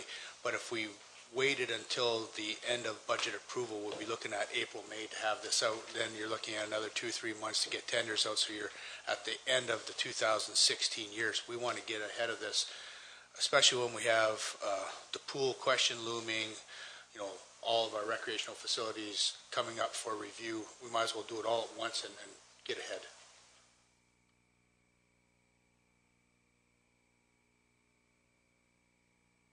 The town pond, I've been working closely with the Lake Huron Fishing Club, and they do some great stuff at the downtown pond that really gets overlooked many times, and maybe it's logistically and not many of us tend to go down there. But they stocked the pond with 500 to 1,000 trout this year.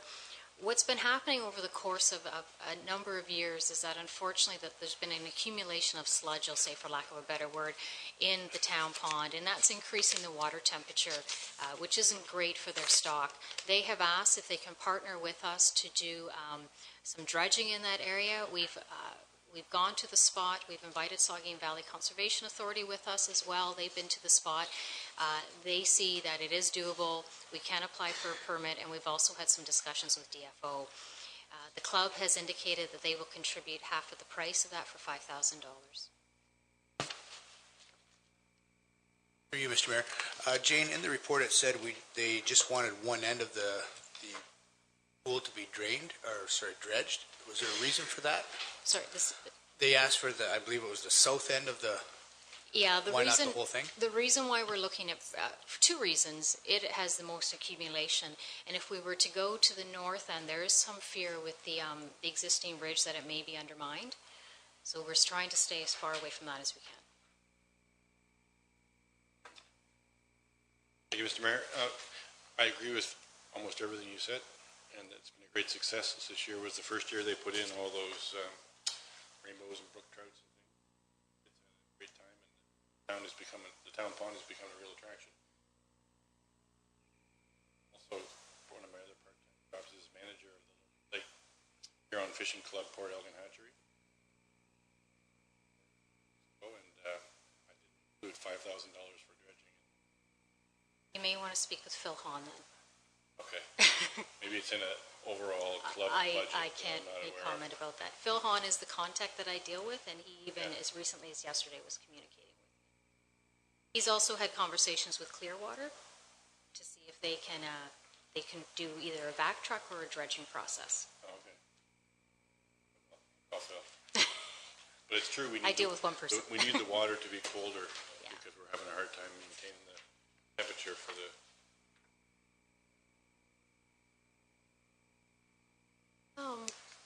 Nodwell Park is an active playground equipment area. It's installed in 1995, and it's actually one of our parks that I can honestly say is 12-month usage out of.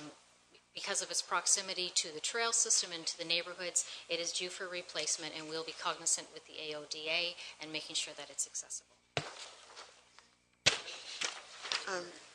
Thank you. I think it's great that parks are getting some profile in the budget. I'm hesitant, though. There's a comment on the colored page about neighborhood input to discuss the elements. I'm curious to know how we're going to do that. But my other question really is, what is the big plan for Nodwell Park?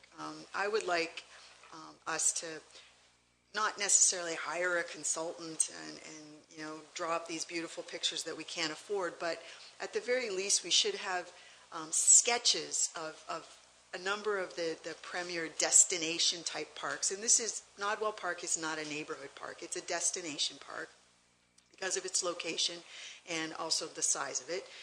We should have some sketches just sort of showing over a period of time where we hope that park is going. Because $75,000, that's a nice contribution this year, but what is the potential over the next little while for this park to get the attention that it needs to be the destination park? We have far too many parks on the list. We need to determine which ones are the destination parks and should get the stuff that's going to be the attractive features in them. So I guess I'm totally supportive of this. I would be curious to know how we're going to do the consultation part that's mentioned here, but I would like to invite the Recreation and Active Transportation Committee perhaps to be given the nod to, in our cycle, the next year or so, to come up with a number of mechanisms, the sketches for a couple of parks that just sort of suggest playground equipment, passive seating areas for picnic tables. And so in that way, then when there's opportunities with So Green, for example, to plant trees, they're not just being plunked in the ground wherever is the easiest place to put them in, that they're part of a vision that, again, is not an elaborate, costed out, expensive plan. It's just a sketch for a park.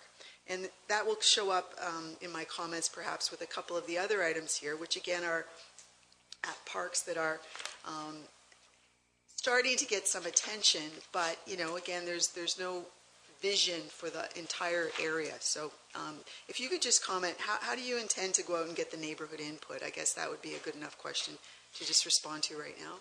What we found to be successful in our most recent community consultations is actually to have a meeting after work on that site, and we send invites out to those individuals living in the perimeter, and great success with that, and we'll continue to do that. That's our vision for this particular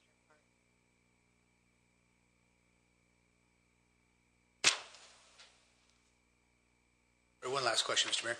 Jane, the track there, how old is it? I would say it's the same vintage as this park. I'm just going by memory. It was installed about the same time. The walking track is a phenomenal asset to the town. How is the track at the moment? Is it in need of repair? Is it still pretty good? No, it's in relatively good shape. It doesn't have any root issues, as I'll compare to North Shore Park, as we have a tremendous amount of root problems because of the cedars. This particular park we don't, and I would contribute that because we don't have the trees around the perimeter to the degree we have in other trees. So resurfacing of the asphalt surface is a few years away yet? Yeah. Thank you.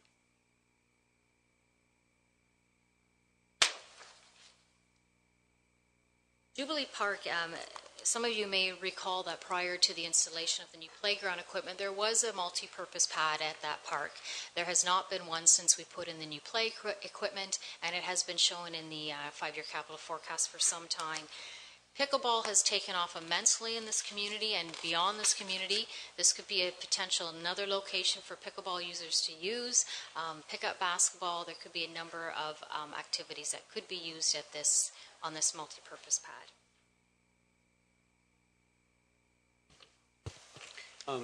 Jane, I'm just wondering, I'm not sure this item showed up in our 5-year capital forecast last year, so I think it's sprung up here, which I'm just wondering, I looked through the capital budget and I see nothing about the splash pad that Amy Shute and her fundraising committee approached council a few months ago to close a road over here on Brecker, I think, in a couple of streets, and it was a fundraiser, was the funds to go towards a splash pad. They've been to the parks and they've been to the Waterfront Advisory Committee. Amy was last week talking about town contribution towards the splash pad. We knew it was coming, I believe, around the table. At least I believe we understood that there was a request coming for splash pad contribution. And I'm just wondering, I don't see any sheet in here for the splash pad, and I guess, Mr. Mayor, you or Jane, but I think they're going to the Active Transportation Committee soon, or maybe is this week or last week, Don? They were already there? So they're going to the meeting tomorrow to talk about the splash pad, and I think make a request like they did to the Waterfront Advisory Committee. How do we, this surfaced, I'm assuming maybe as a request from Rotary Club. I don't know where the $5,000 contribution is coming from. I think Rotary Club. How do we get the splash pad on our agenda in our forecast somehow, Mr. Mayor? I don't see it here anywhere, and I'm just thinking that it should be showing up as a potential project. Sorry, through you, Mr. Mayor. The splash pad is showing up in the forecast for 2017. The $200,000 you see beside Jubilee Accessible Park is potentially for the splash pad.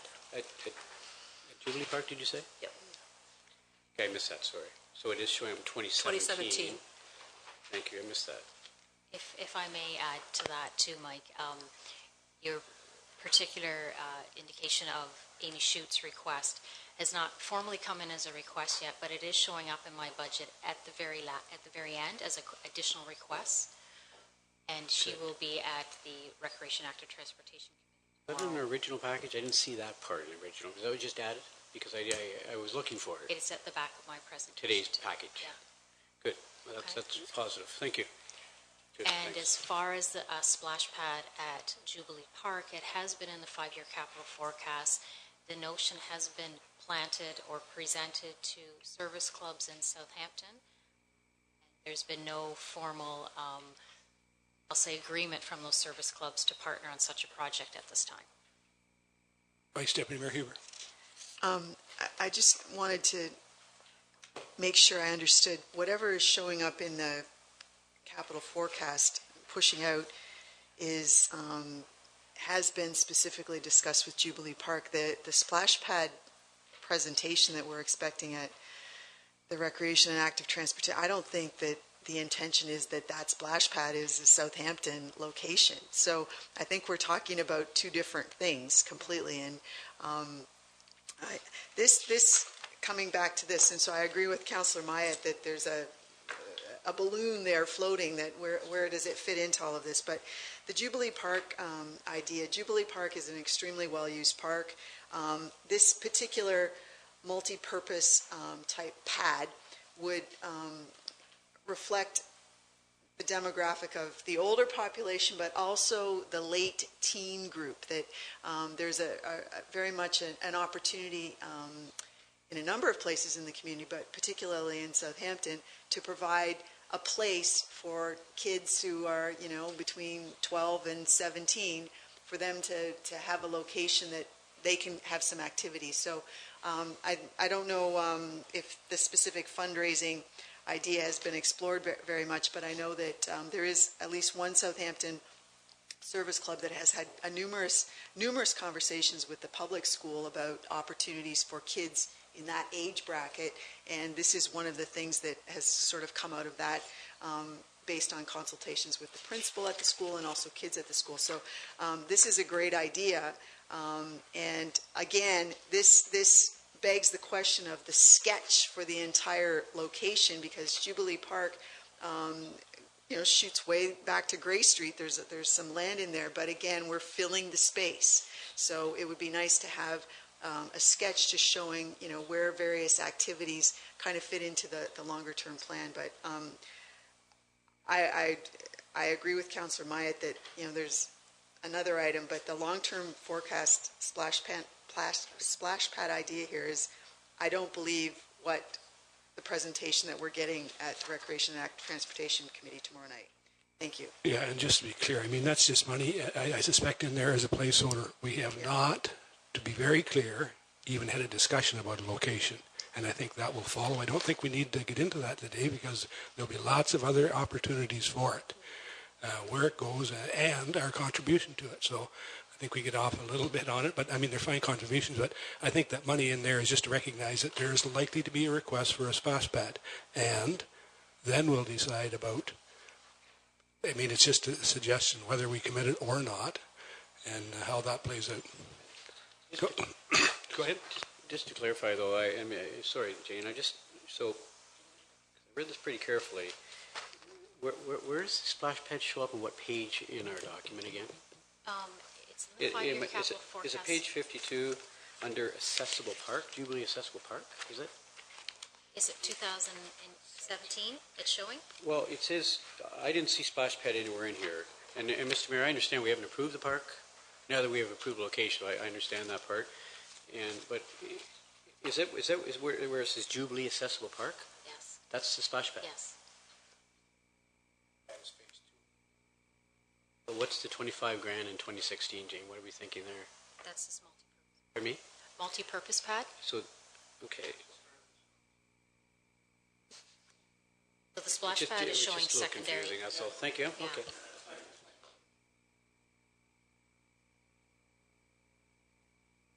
Okay. Move on. Long Dock Park, which is located behind Jerry's Fries, and I'm going to be really honest with you right now. I've had some recent information within the last 24 hours from our Parks and Facilities Supervisor that she was somewhat confused in the replacement of this part, and it is not the replacement of the part that you're seeing right now, because that part was put in 2007. So I think I can safely say that we're not interested in replacing this part right now. I just wanted to give you that information. So you can cross that one out. So we're already finding.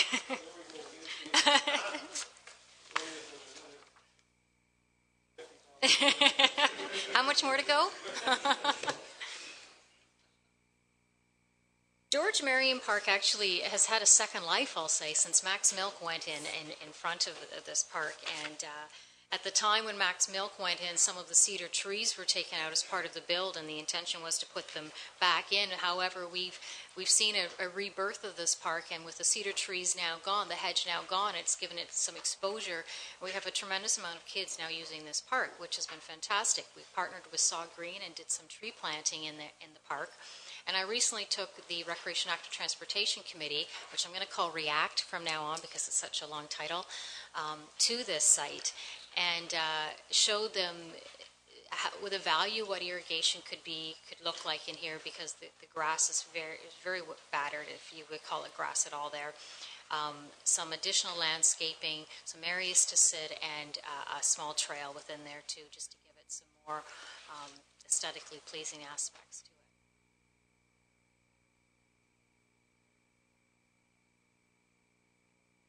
Thank you, Mr. Mayor. Thanks, Jane. A question on the George Marion Park. I understand at least part of it is brownfield, some issues in terms of former industrial use, and I'm just wondering about how successful grass planting, things like that would be if there's, coal, and I guess it was part of the train station and I'm just wondering, can you comment on that? Irrigation will certainly be advantageous to the grass that is growing there. It's dry right now. It's a sandy area as well.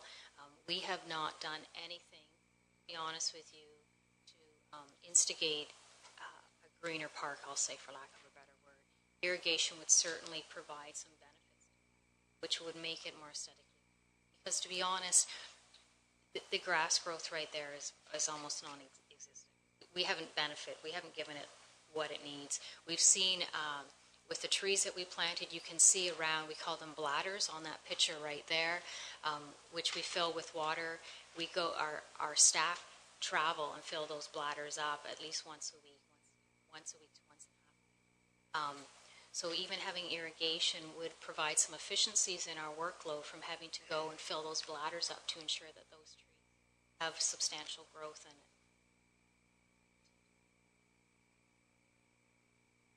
I'm just wondering about the quality of the soil, though. You know, I understand that there are some issues with just the former industrial use of the area. Yeah, and if you will allow me to do some deeper analysis into that to get a better answer from, we can certainly advice from them. Thank you. And again, I'll repeat my comment about it would be advantageous to have a sketch of the idea for the eventual further development of this particular park. I just wanted to ask a question, though, about $5,000 for what's referred to here as a path. We have other items in the budget that are called trails.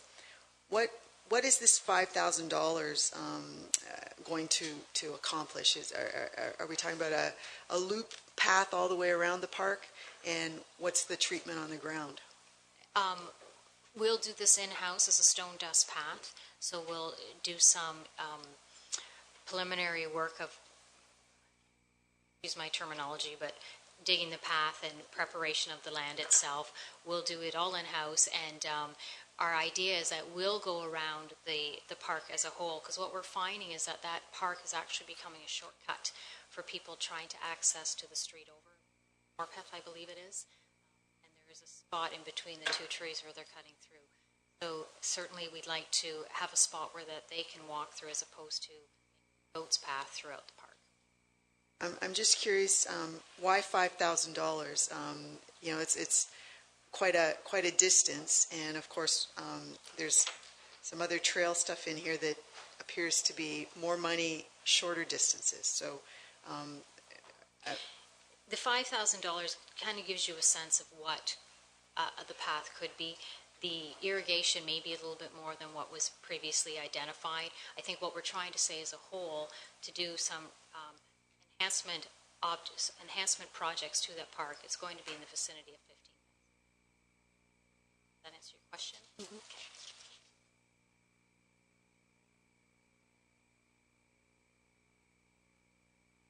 Park signs is in every year. I don't think I need to say too much about that. If anyone has any questions, I'd be happy to answer them. Thank you. I do have a question. That sign that's in the picture right there, I'd like to know how much that sign cost, specifically, because, you know, to allocate $5,000 annually, I just want to get an idea of how many signs, you know, really are possible. This particular sign that we're looking at, you know, there's now 2 big signs at the entrance to Fairy Lake, and quite frankly, this one to me is overkill, because there's one up at the road. You actually have to be right beside the pavilion practically to see this sign. You can't see it from the road. So my first question, though, and my only question really is, how much did this particular sign cost?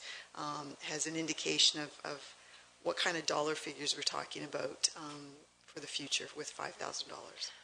You're going to test my memory on this. But you can be approximate. That would be fine. I'm thinking it was about $350 to $400 for that sign. The sign that you're referring to at the top of Fairy Lake was installed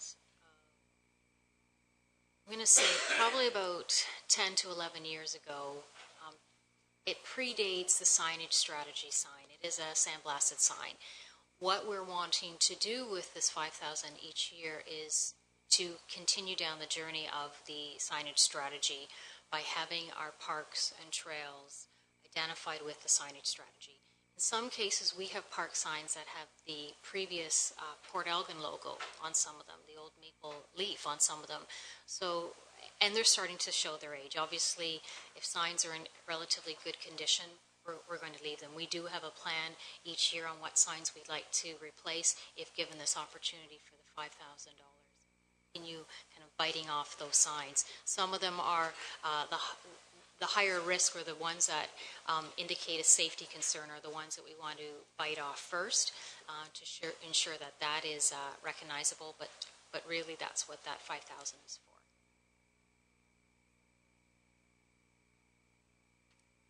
Cameron Park, this comes up annually, and I have it on here again for irrigation at Cameron Park to continue with our turf maintenance plan and to ensure that these diamonds are as in pristine condition as our soccer fields are. Right now, as I explained last year, we have staff that travel up with the water wheel each day in some cases to water the fields. It would, from an efficiencies perspective, it would certainly assist our operations, and staff has relooked at it and has indicated that they would do their best to do it in-house, so it has brought the price down from previous years.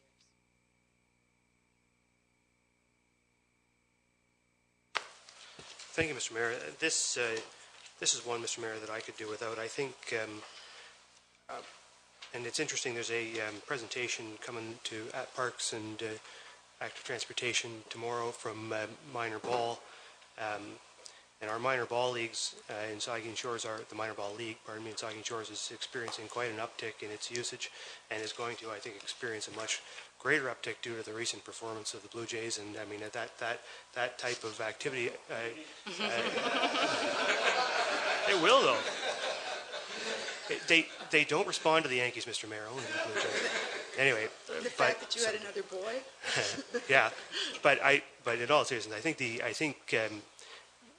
And what they are talking about is a focus on the Beaner fields, the Beaner diamonds, particularly Beaner 1, and the use for hardball, and the need to have an upgraded facility for use for people who are serious about playing baseball, and there's more and more of those people in our community, young people, and we don't have a really good quality facility for those people in Saugeen Shores. All of these facilities are sort of, I mean, they're fine, but they're not, but there's nothing that's really in great shape for their use. And I think we could, recognizing the fact that we're working on a master plan for these facilities, but for the short term, for the near term, for the next 5 years, for these people who are coming up today and who need a good facility, I think we should be focusing our ball diamond expenditures at Beaner Field, at making particularly Beaner 1 a better facility for where we could host some tournaments and that kind of thing for a growing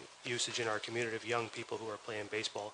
The Cameron Fields, we've spent a lot of money on them recently on improving them to the point where they're really good facilities for your beer league baseball and for that kind. And I think that is working well. And I don't think we need to spend more money in Cameron. What I would like to see us do is spend more money at Beaner and do some not a major overhaul like has been proposed over the last couple of years, but something to improve Beaner 1 and get the turf in better shape, get the infield in better shape, get some nice bleachers there, and make that a showpiece for those minor ball leagues to compete. So, speaking just for myself, Mr. Mayor, that would be my priority over this. Thank you, Mr. Mayor. Mr. Mayor, it was really just in support of the Beaner fields. I think that I really do anticipate as well, that we're going to see substantial growth in our minor ball system, particularly with the success of our beloved Jays, and I think that I think it would be a good year to invest in that particular facility. I'm not so much in favor of washrooms and picnic shelters and that higher. I think I saw in here somewhere $250,000 in other major capital upgrades. But I certainly think that we can do some really, really good work with our bleachers, upgrading our infield, perhaps the request with a clay infield. So I think reinvesting in Beaner as a shorter term fix for a minor ball system would be a good expenditure. And in favor of that, certainly over a couple of the other projects I'm seeing. So I support what you're saying, Deputy Mayor. Thank you, Mr. Mayor. I, too, am in agreement with Deputy Mayor Charbonneau, but I see it with a twist. We're looking at the Recreation Master Plan to look at an overview of all of our facilities, whether it's a new unified system of fields or whether we put more money into our existing fields to upgrade them. What I'd like to see as a holdover will be something where we look at the fields themselves. We surface stress them, we roll them in the fall, roll them in the spring so that we get out all the bumps and lumps. We overseed to make sure that the grass is growing. Doesn't matter if you put in the irrigation, weeds are going to take over up there because it's very hot. We just got to make sure we're overseeding it. But we also have to look at the facilities we have. Beaner's a great diamond. Jubilee's also a great diamond that needs to be better utilized. It's only used Monday to Thursday for the local slow pitch leagues, but it is a great diamond for minor ball for the little guys. If we took Beaner, did a little bit of work on it right now, utilized Jubilee better, we would have two great facilities for our growing ball population. But I think we need to wait to see what the Rec Master Plan comes up with for its overview of minor ball in the future. But right now I think we have to put in a little bit of money to look after the fields themselves so that they are in that pristine shape and get them the same way that the soccer fields are. Yeah, I don't disagree with anything you say about Beaner, but I think the real gist of this is in the second paragraph where it will request, it'll assist in efficiencies with staff. You're using an inordinate amount of staff up there watering now, and this would free up some resources. I don't think we're picking one over the other here. I think that's really the question in my mind. Will you support these efficiencies, or do we continue to send people up there daily to water it? Bill. Fairy Lake, as you will recall, we received funding from the Canada 150th Fund for enhancements to Fairy Lake. Council had an opportunity for some input at the council meeting, and we ensured that we looked at the Stone Dust Trail, replacement of the three bridges currently along Fairy Lake, accessible sitting platform, and the additional fountains to assist with water quality. Our contribution we are looking for from the tax levy is $50,000. I think this is a good question. I would like to very specifically request that we, perhaps via the Recreation and Active Transportation Committee, create a Fairy Lake ad hoc committee to, again, come up with the vision for the entire location, because, this is great. But again, there's a longer term situation in that location. It's a destination park, so I hope we see fit to have all of this happen. But again, it's a piecemeal approach, and I think we need a sketch of the entire park. Thank you. Councillor Grace. Thank you, Mr. Mayor. Jane, I just walked around the trail there about a week and a half ago. The bridge on the north end of the trail seems really solid to me. Just wondering if it really needs to be replaced, or if there's another factor in there that would be leading you to that conclusion. It's an all wooden bridge. We do have a new method or new style of bridges that we've put on our trail systems that give it a longer life as well. Part of our assessment will be to look at all of what degree of improvements or replacement really needs to happen with those bridges. We know our other two, and because of where they're located, they are constantly wet. Take a look at those as well. We are looking at all of our bridges as far as safety precautions for pedestrians using them when they do get wet. So on that particular bridge, what we may look at is just the surface of that bridge to improve it.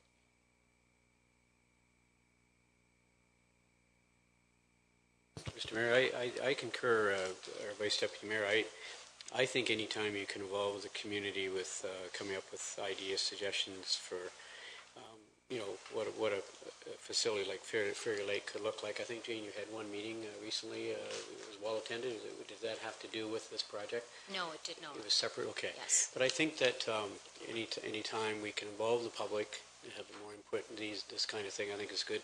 I'm just wondering, Jane, too, and it goes back a lot of years, but I wonder if we could dust it off.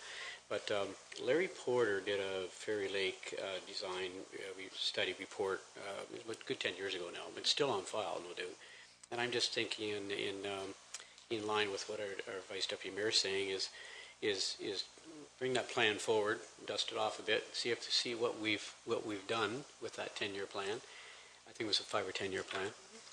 How much have we accomplished? Are there still things in that plan that are still relevant today? Because back then there was community input into that plan as well. And I'm just wondering, without having to spend a whole lot of money on another plan, if we could take that one out and maybe spend a little bit of money to update it. But I do support the idea of the more community involvement, the better with these kinds of projects. So I endorse that thought. And it need not be a long-term committee. I think an ad hoc short-term committee is a good idea. We do have some more updated drawings for that area as well, and certainly our intention is to involve the public through all of this process. They have a vested interest in Fairy Lake, what transpires there. I think you've done some work in the back, and that's to say that an ad hoc committee is not the worst thing, but I think our staff have done an excellent job of reaching out in the past. I think that's a good tool to continue to use. That way you get not just 5 people from the committee, you reach out to the entire community, and staff understand that. So the other thing I think there's a great opportunity here too is, and I say this often, is to marry this with one of the best assets we have in town, is that's Bruce County Museum, and that area around the back of the museum there where it's just 2 great facilities, I think, that need to be considered as a whole. And I encourage you to get a hold of Kathy McGurr. I don't think she's got anything in her budget for 2017, but just some ideas around that, because that back deck there is just gorgeous, and I think, much as I hate to say it, but I think some of those trees at the back there need to be looked at, perhaps managed in a different way than they are right now. You will recall, that we did, we had to cut several trees. That was the first year of a couple of years. So we are looking at cutting some additional trees, not part of this project, but replanting as well. I believe so. I think the majority of them are invasive species anyway. They're Norway maples, so yeah.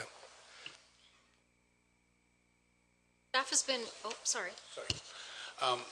Fairy Lake has been and always will be a great ecosystem that is an untouched resource for our local school system.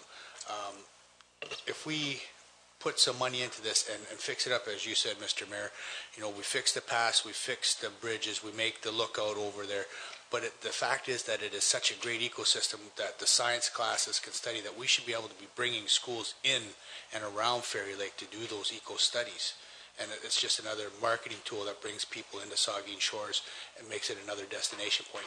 I remember doing our science stuff in there for 3-4 years in public school and coming over a little bit in high school, and it's an underutilized asset. We can get, Mike, maybe we can get that one-eyed swan back.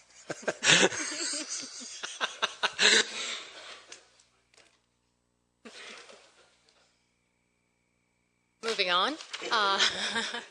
Still on Fairy Lake, but on a growth that we've had at Fairy Lake is a curly leaf.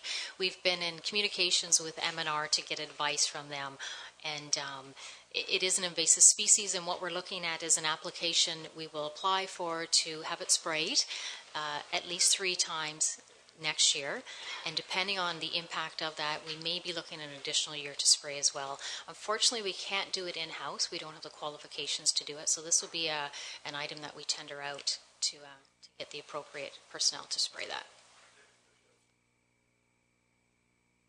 Thank you, Mr. Mayor. Well, 2 questions, I guess. One, what is it that exactly that we can spray on it over the water? I'd be interested to know that. And okay, yes, go ahead, Nancy. It's called Reward. All right. And so you need an applicator with a special license to apply Reward? We need an aquatic pesticide applicator to apply it. We don't have those skills. Of course we don't. And I guess my other question, I guess, is maybe directed to the treasurer. I just wonder why this isn't operational. Why is this capital? Because it's a 3-year project. It's it's weed control. It's not, we're not building anything. Why is this in the capital budget?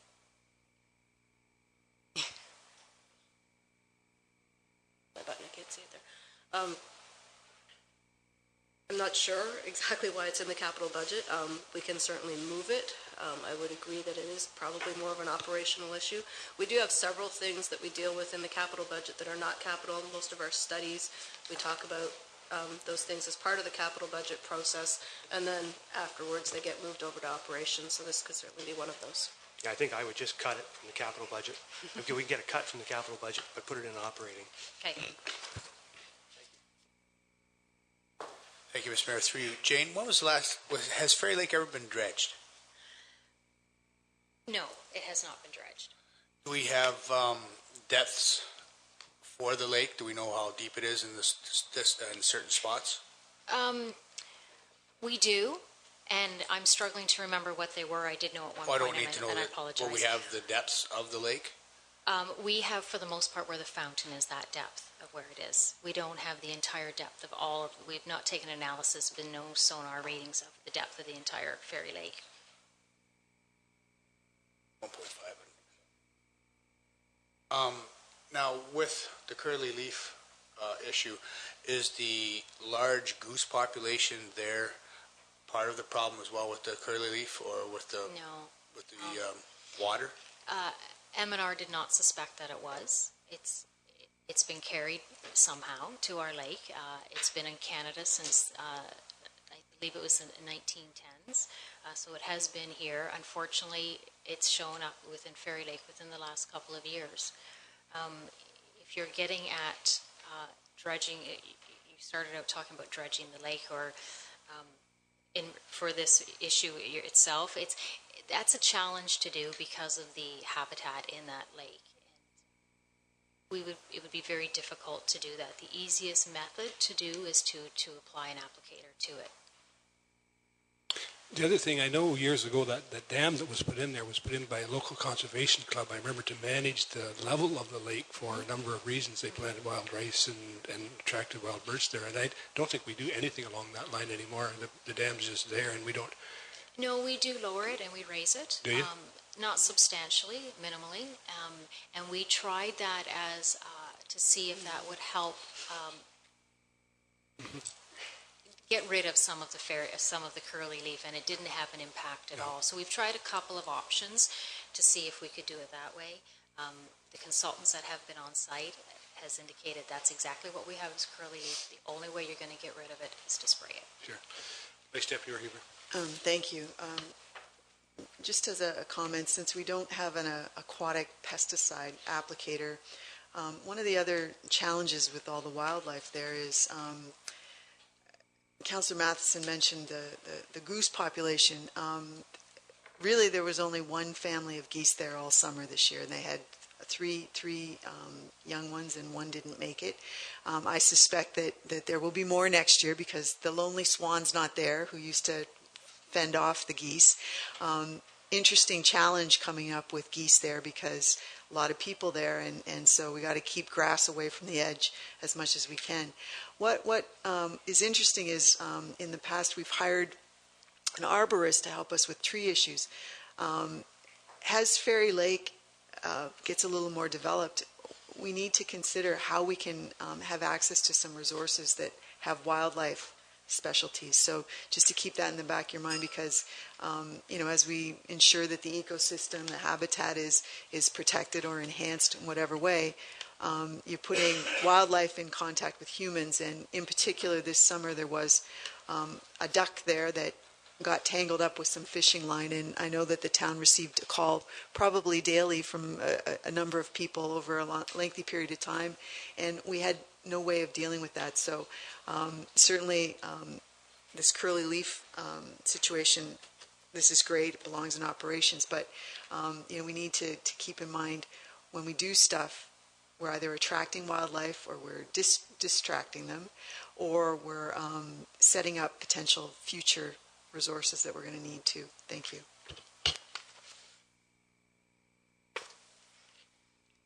Halliwell Park, requesting $5,000 to do some drawings for potential, this is no indication of what it may look like, but a washroom facility at that area. Chesley Street, taking the existing washroom that's in Chesley Street, or the existing kitchen in Chesley Street washroom, which is no longer used, and having it into an accessible unisex washroom facility there. Comment. With the Ontarians with Disabilities Act, Jane, by 2025, I believe, public buildings need to become accessible. I have two questions. Well, first of all, we have Chesley Street on here, and we have the second Chantry View washroom. I think it's $80,000 or $90,000 between the two, and I think it's a good thing that we're biting off one or two facilities at a time to bring our buildings up to standard, to have them become accessible in keeping with the Ontarians with Disabilities Act, making our facilities accessible. And my question of you, Jane, so I support those two projects, and I really do hope they survive this year. But Jane, I'm just wondering, are you seeing any flexibility at all with the provincial government in terms of laxing the rules around the 2025 deadline, or is it still a hard, fast thing where we need to move forward with getting these buildings made accessible? Because I support the two projects, and I just think if we keep putting them off, we're going to run into a bit of a log jam in the next 8-9 years. So, nothing formally has been sent to me, and I'm going to just turn to Linda. Nothing's been sent to her. Several months ago, I can tell you, I was on the site, and if I can word this appropriately, is there didn't seem to be the aggressive message that we've received in the past about the 2025 deadline. Now, I'm only purely speculating that maybe they are getting a little bit lax with that 2025 date, but I have not received anything, and as you heard our clerk say, nor has she. AMO has worked or has lobbied over the years on that particular issue, and they had a committee set up. I don't know where it'll come, but the difficulty, it'll take a change in legislation, because if the legislation is there, you need only one complaint, and then you need to follow that. But I don't think, so it's really outside of it. Mr. Mayor, even if they are lax in the rules a bit, I still believe that we've got to start biting off one or two facilities, one facility at a time, to bring them up to standard, because we will eventually get caught here.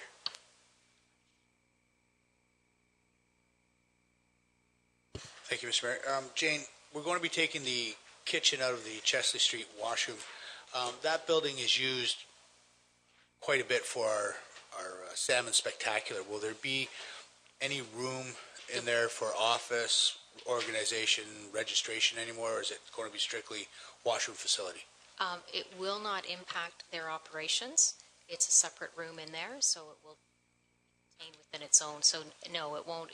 We've got the fish cleaning station in there as well. It's not going to impact that.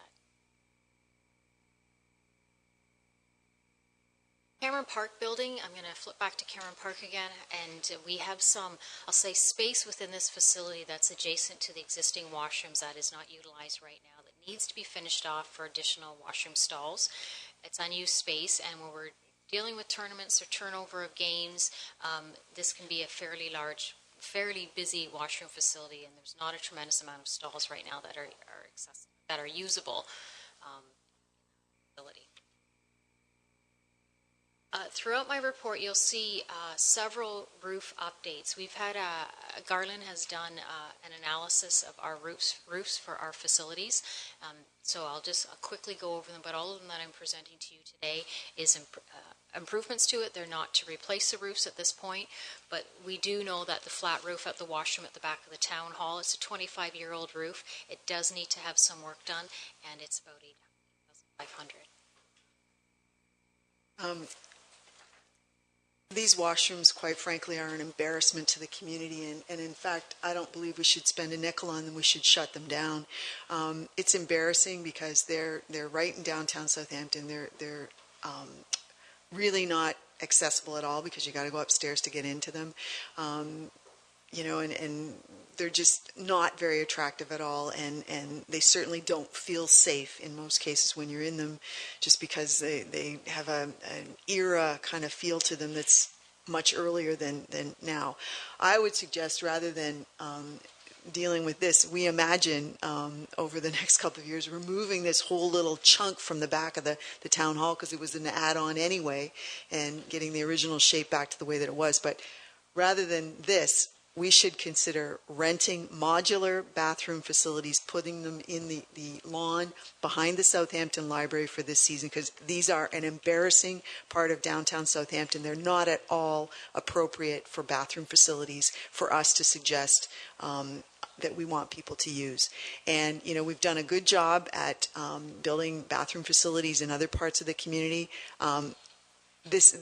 I encourage, if you have not been in them, the next time you're in downtown Southampton, go take a look.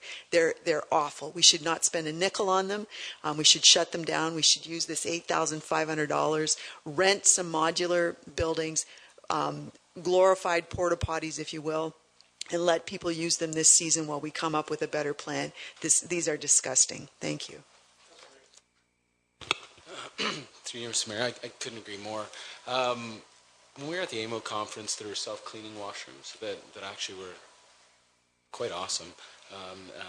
They were maybe a little bit more money on the upfront, but the maintenance costs on them were minimal.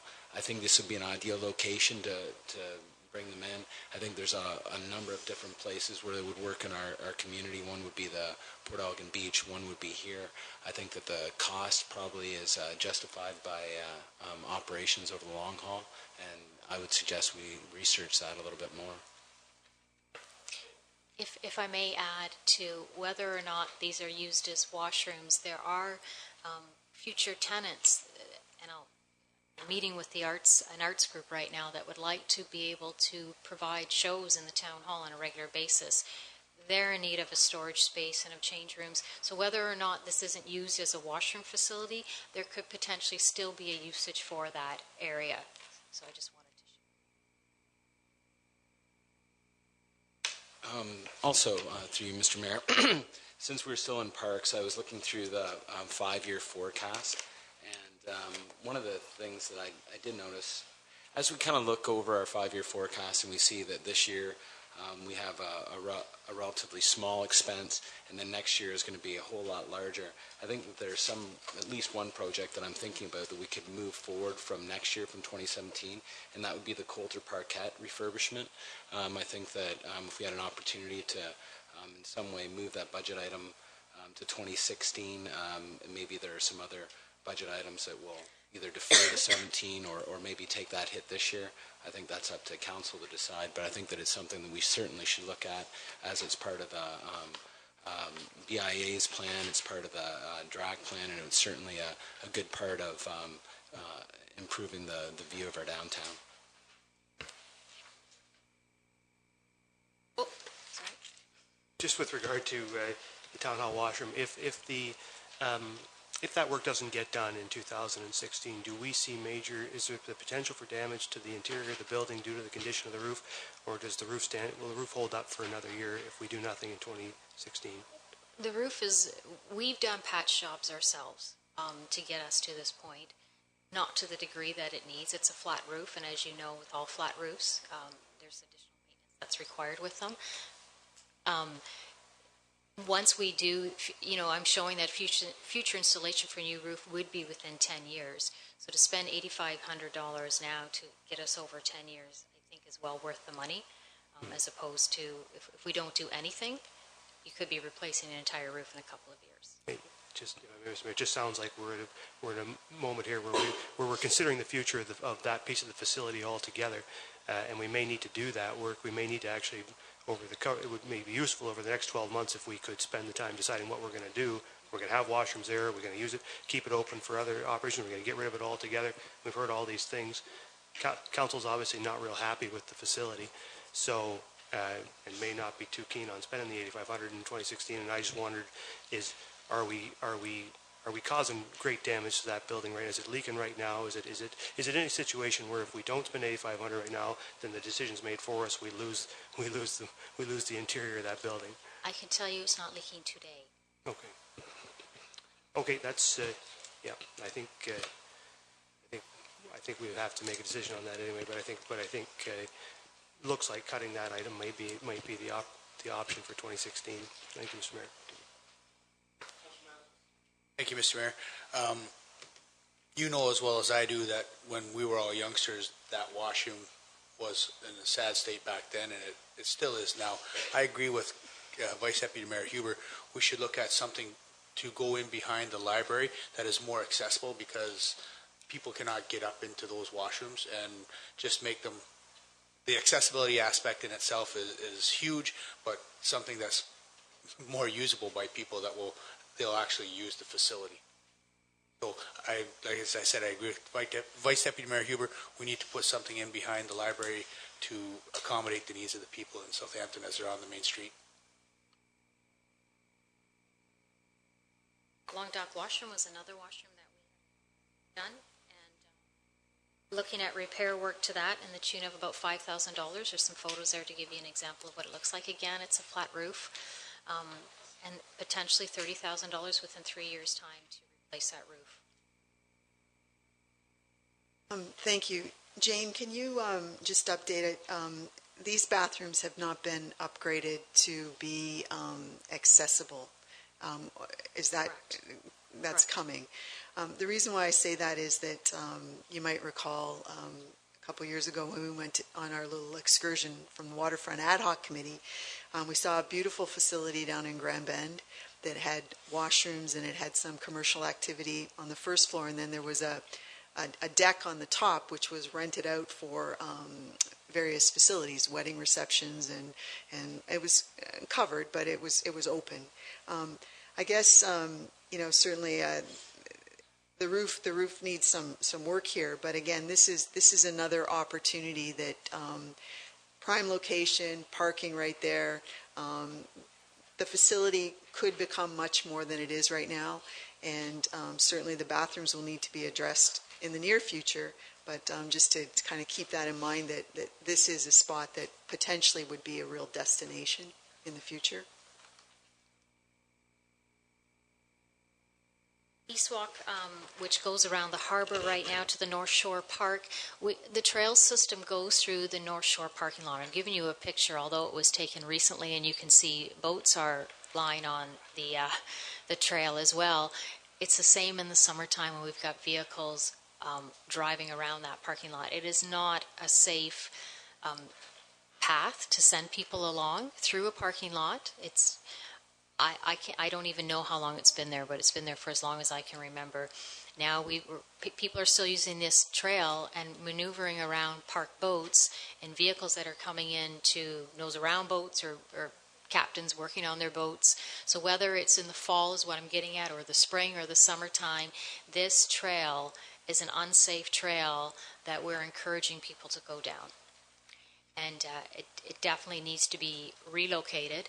I have walked it. I've walked it with the engineer, and we both agree we have a preferred path that takes it around the perimeter of the parking lot, but also provides an opportunity if there's going to be expansion on that parking lot in the future, that it still allows for expansion and in a location that gets people safely across the street where the washrooms are as well at the North Shore. Thank you, Mr. Mayor. $55,000, without having an indication specifically of the route that you're talking about, we have a rather extensive waterfront master plan that, we are looking at a substantial potential debt situation. How does this fit into that? And I would appreciate seeing, again, a sketch showing, because you just say around the parking lot. So on the waterfront side or up on the road side, this in many ways, people will choose the shortest path from point A to point B.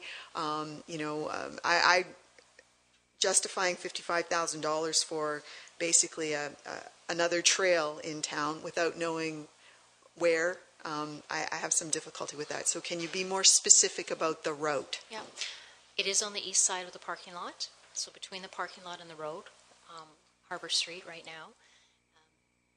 Goes around the east side of the washroom facility and crosses at that entrance.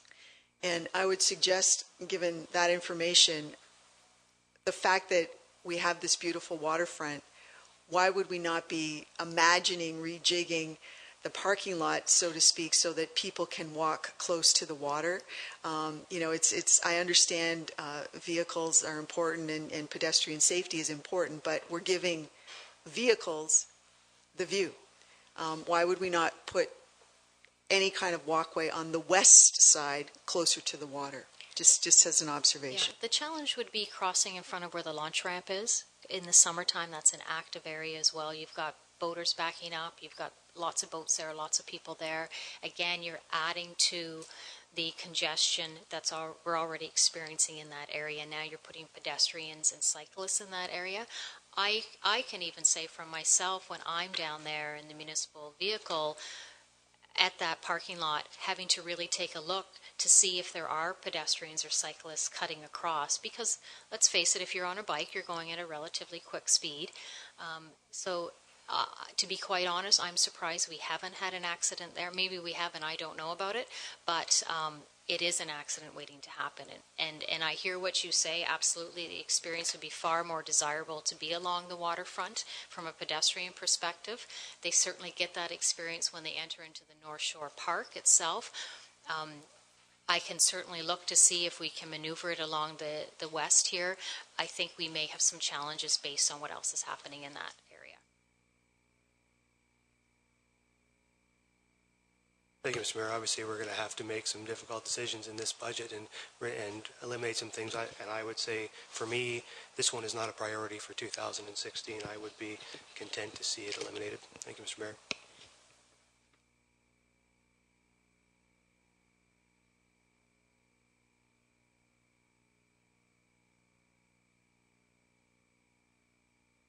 All right, so Beaner Park, this was in last year as well. I brought it forward again. We know that it's a used pathway. We have what we call a goat's path. We'd like to refinish it with a stone dust trail. Tourist Camp Lakeview Washroom. We have had considerable conversations at this table in regards to the tourist camps over the years. And this, I will be so bold to say, is a plea from tourist camp staff, who their number one complaint is the condition of the washrooms. Not so much the maintenance or the cleaning of them, it's the age and conditions of the washrooms. From a transient camper perspective who travels to other tourist camps or other camps, obviously we're compared to what those other camps are, and this particular washroom does not cut it. I'll be quite honest with you. Our partitions are plywood. They're painted every year. It's a cinder block building. We looked at two examples here for this particular area. Well, let me back up for a minute. This particular washroom is also shared by those users at Lakeview Washroom. So it's an extremely busy washroom, not just by our campers, but by our users in our ballpark as well. To be able to design this washroom in such a way that it can be cordoned off for the users of the Ball Diamonds and the users of the park is desirable, of the tourist camp is desirable. Staff have looked at, and this is what I will present to you today, two notions of renovating the existing, which is going to be in the tune of $80,000, or rebuilding in the existing footprint for $100,000. That's not increasing washroom stalls or anything like that. That's merely, there's everything in this building is wrong with it, from drainage to plumbing fixtures. Tankless toilets are required there for efficiency purposes as well. So I don't know what else I can tell you except that this washroom is probably one of the worst we have, and yet it's probably one of the busiest we have. Mr. Mayor, Dean, I recall doing council approved a washroom facility at the bottom of High Street back in 2003, and it was $100,000, and there's a few stalls, in the ladies and 2 or 3 urinals in the men. And back then it was $100,000. I just don't understand how we're able to demolish that building and put it back up for $100,000. That's my first comment. I don't know where the quote came from, Jane. I would think that'd be a lot more expensive than that, but maybe you got some accurate figures and good pricing, but I guess my other comment is the reserves I'm seeing in here is coming 100,000 from reserves, and then a few pages later, 75,000 at the waterfront for a wall coming out of reserves. And this is a question of Susan, I guess, perhaps. Susan, when we talk about funding the Port Elgin washroom, and to make it accessible, which I think is great again, talking about funding it from reserves, and I go through the budget trying to find the reserve total. What's the budgeted amount in reserves for the Port Elgin Tourist Camp, or is that going to be borrowed from reserves and paid back by the users through increased user fees? So how would that work? Yes, that's it exactly. It would be funded probably from the future capital projects reserve upfront and then be paid back over a number of years by an increase in user fees for the tourist camp. So if we were to approve this, there would be a corresponding, whether they call it substantial increase or not, but increase in the tourist camp operating budget via the rental fees from the site staying. So their fees would be going up, whether it's $50, $100 extra, as it's almost like a surcharge, to pay for these waters. Is that correct? Correct. We did a similar project for those of you around the table at the time when we replaced B&C dock at the harbor. Exactly the same format. It's their user fees will go towards that. So Jane, I don't mean to, but where did the $100,000? Like, I'm just curious. I questioned it too, Mike, because of the demolition cost. We had a contractor on site that provided us the pricing for it. It's a cinder block. It's a cinder block building. There's no drywall in it.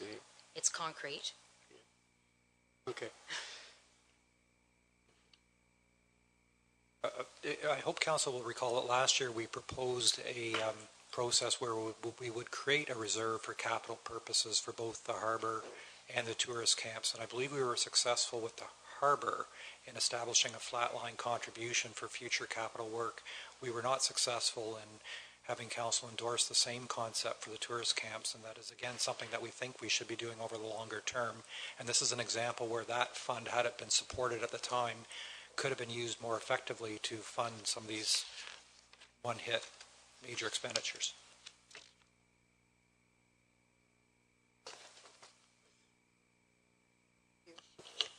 Jane, I wasn't clear on whether or not a rebuild would realize the goal of having a separation between sort of more private tourist camp facilities and the public facilities for the Ball Diamond.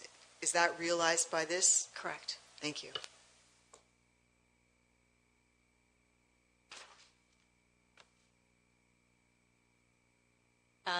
The final one for tourist camp is LED exterior lighting, and although this may not have a direct impact or visible impact to our users in the park, it certainly is, from an energy savings perspective, a huge savings of potentially 60% to replace our existing lights with the LED, same ones that Stuart has, the Cobra style for in our streetways.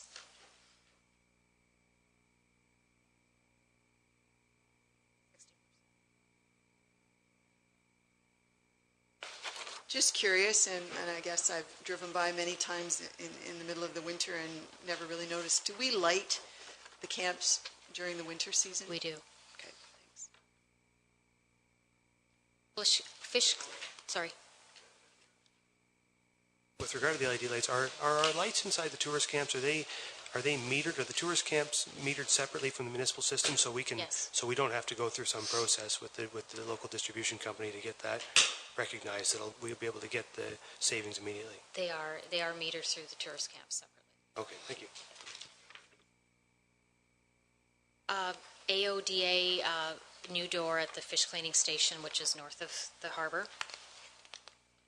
The next one is relatively new. In fact, Dave Burnside and I just recently had a conversation with the feds at the end of last week in regards to this. As you know, the federal government was successful in obtaining funds to do sheet piling at the harbor.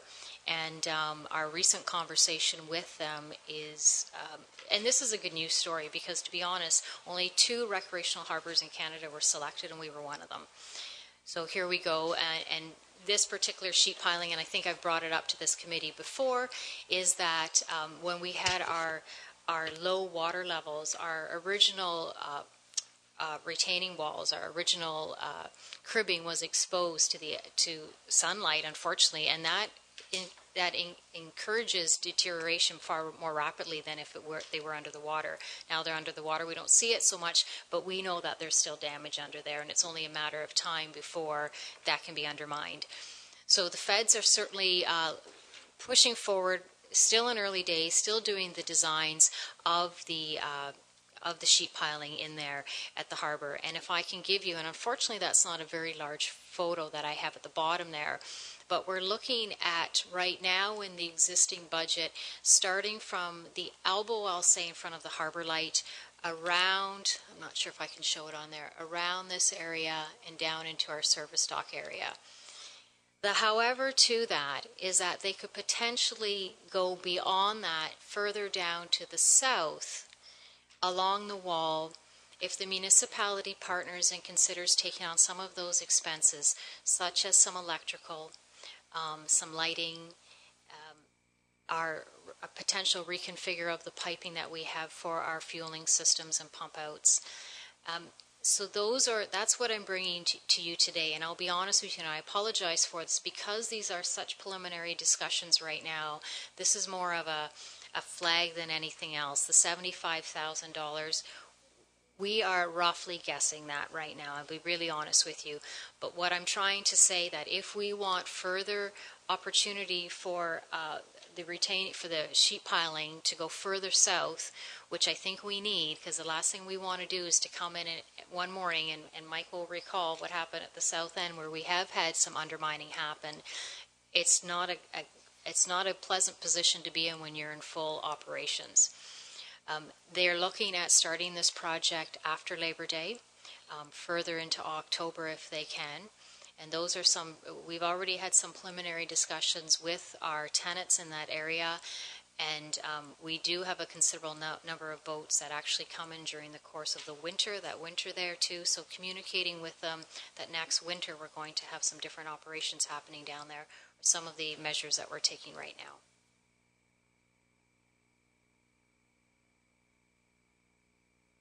Thanks, Mr. Mayor. Jane, could you remind us of how much the federal grant is for? 1.4? Yes.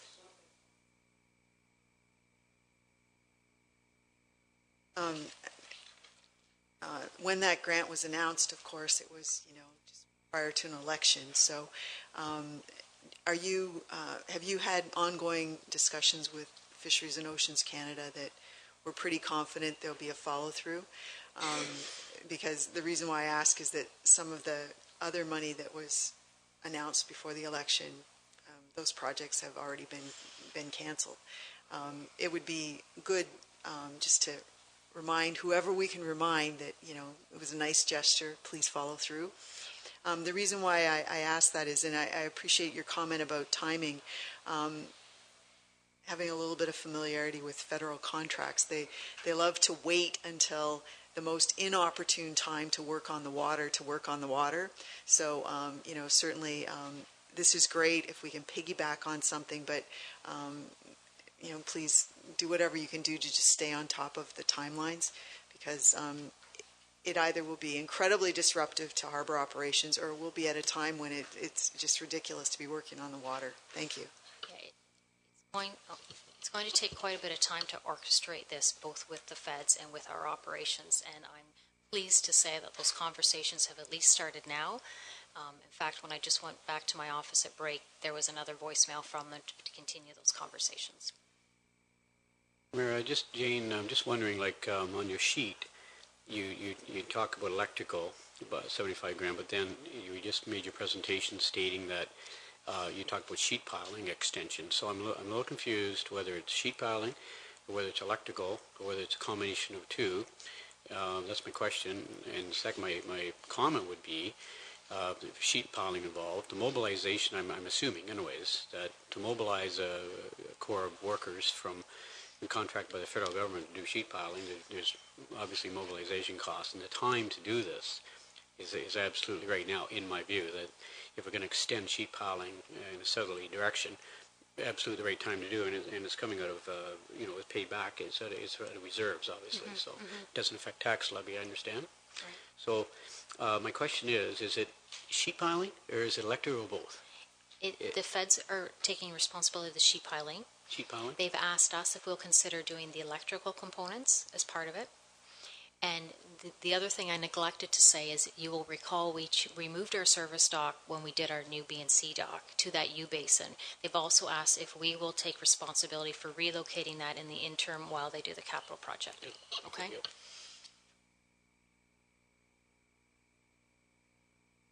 Okay.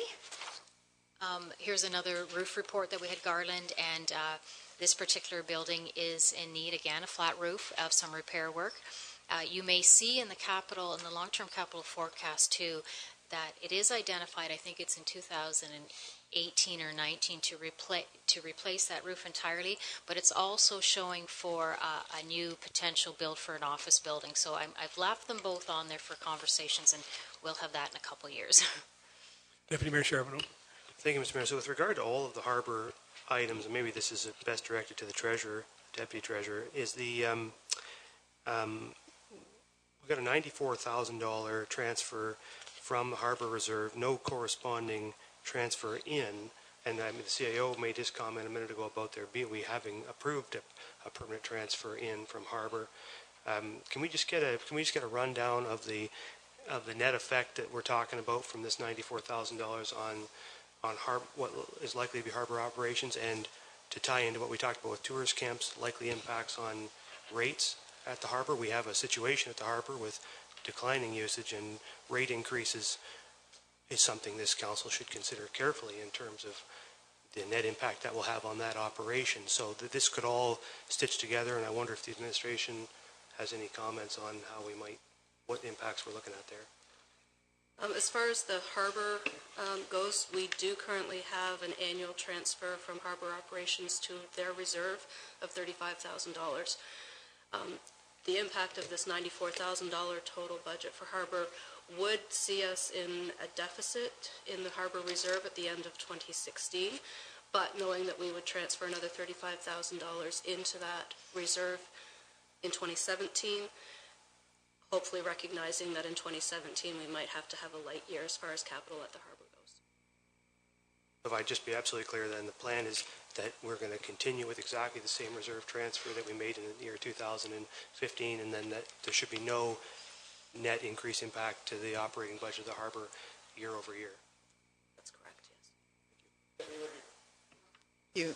Further to that line of questioning, it's great that there's this annual allocation into reserve. However, the corresponding part of that is that's a reduction in the amount of money that would come in as revenue for a business operation that the town operates. So in my time on council, I've seen the revenue figure from our harbor operation down. What is the expectation of revenue that will come in to offset the tax levy? Because we're running a business operation. We should expect a certain level of profit from the business operation. What number are we anticipating as that figure? And, recently we had a presentation at council where, the numbers were misquoted, I believe, but, the figure coming from the trailer camps approaches, $400,000, $500,000 worth of revenue into offset the tax levy. What is the corresponding number that we're anticipating from the harbor for running that business operation? What's the profit we can reasonably expect? It's probably a premature answer for me to give you today. Certainly it'd be part of the operating discussions unless... Council will recall that they added some funds to the budget to do a strategic review of the harbor, and that was the crux of the issue around this table 12 months ago, was declining net proceeds from the operation and potentially an increased capital cost over the time, and the fact that rates were at least edging to the top end of what might be competitive. So the RFP for that project was issued and we didn't get any takers. So I'm in the process of trying to see if we can't come up with someone to actually complete that study, because I think staff recognize that over the longer term there's got to be some strategic decisions made about whether the harbor is downsized. There's different methods to manage it employed, or we look very closely at our occupancy rates and whether or not there are some changes we could make to enhance the occupancy over a period of time. So it is on our radar. Unfortunately, we didn't get anybody that was willing to undertake that study for us through the process. We just did a couple of months, or last month, I believe.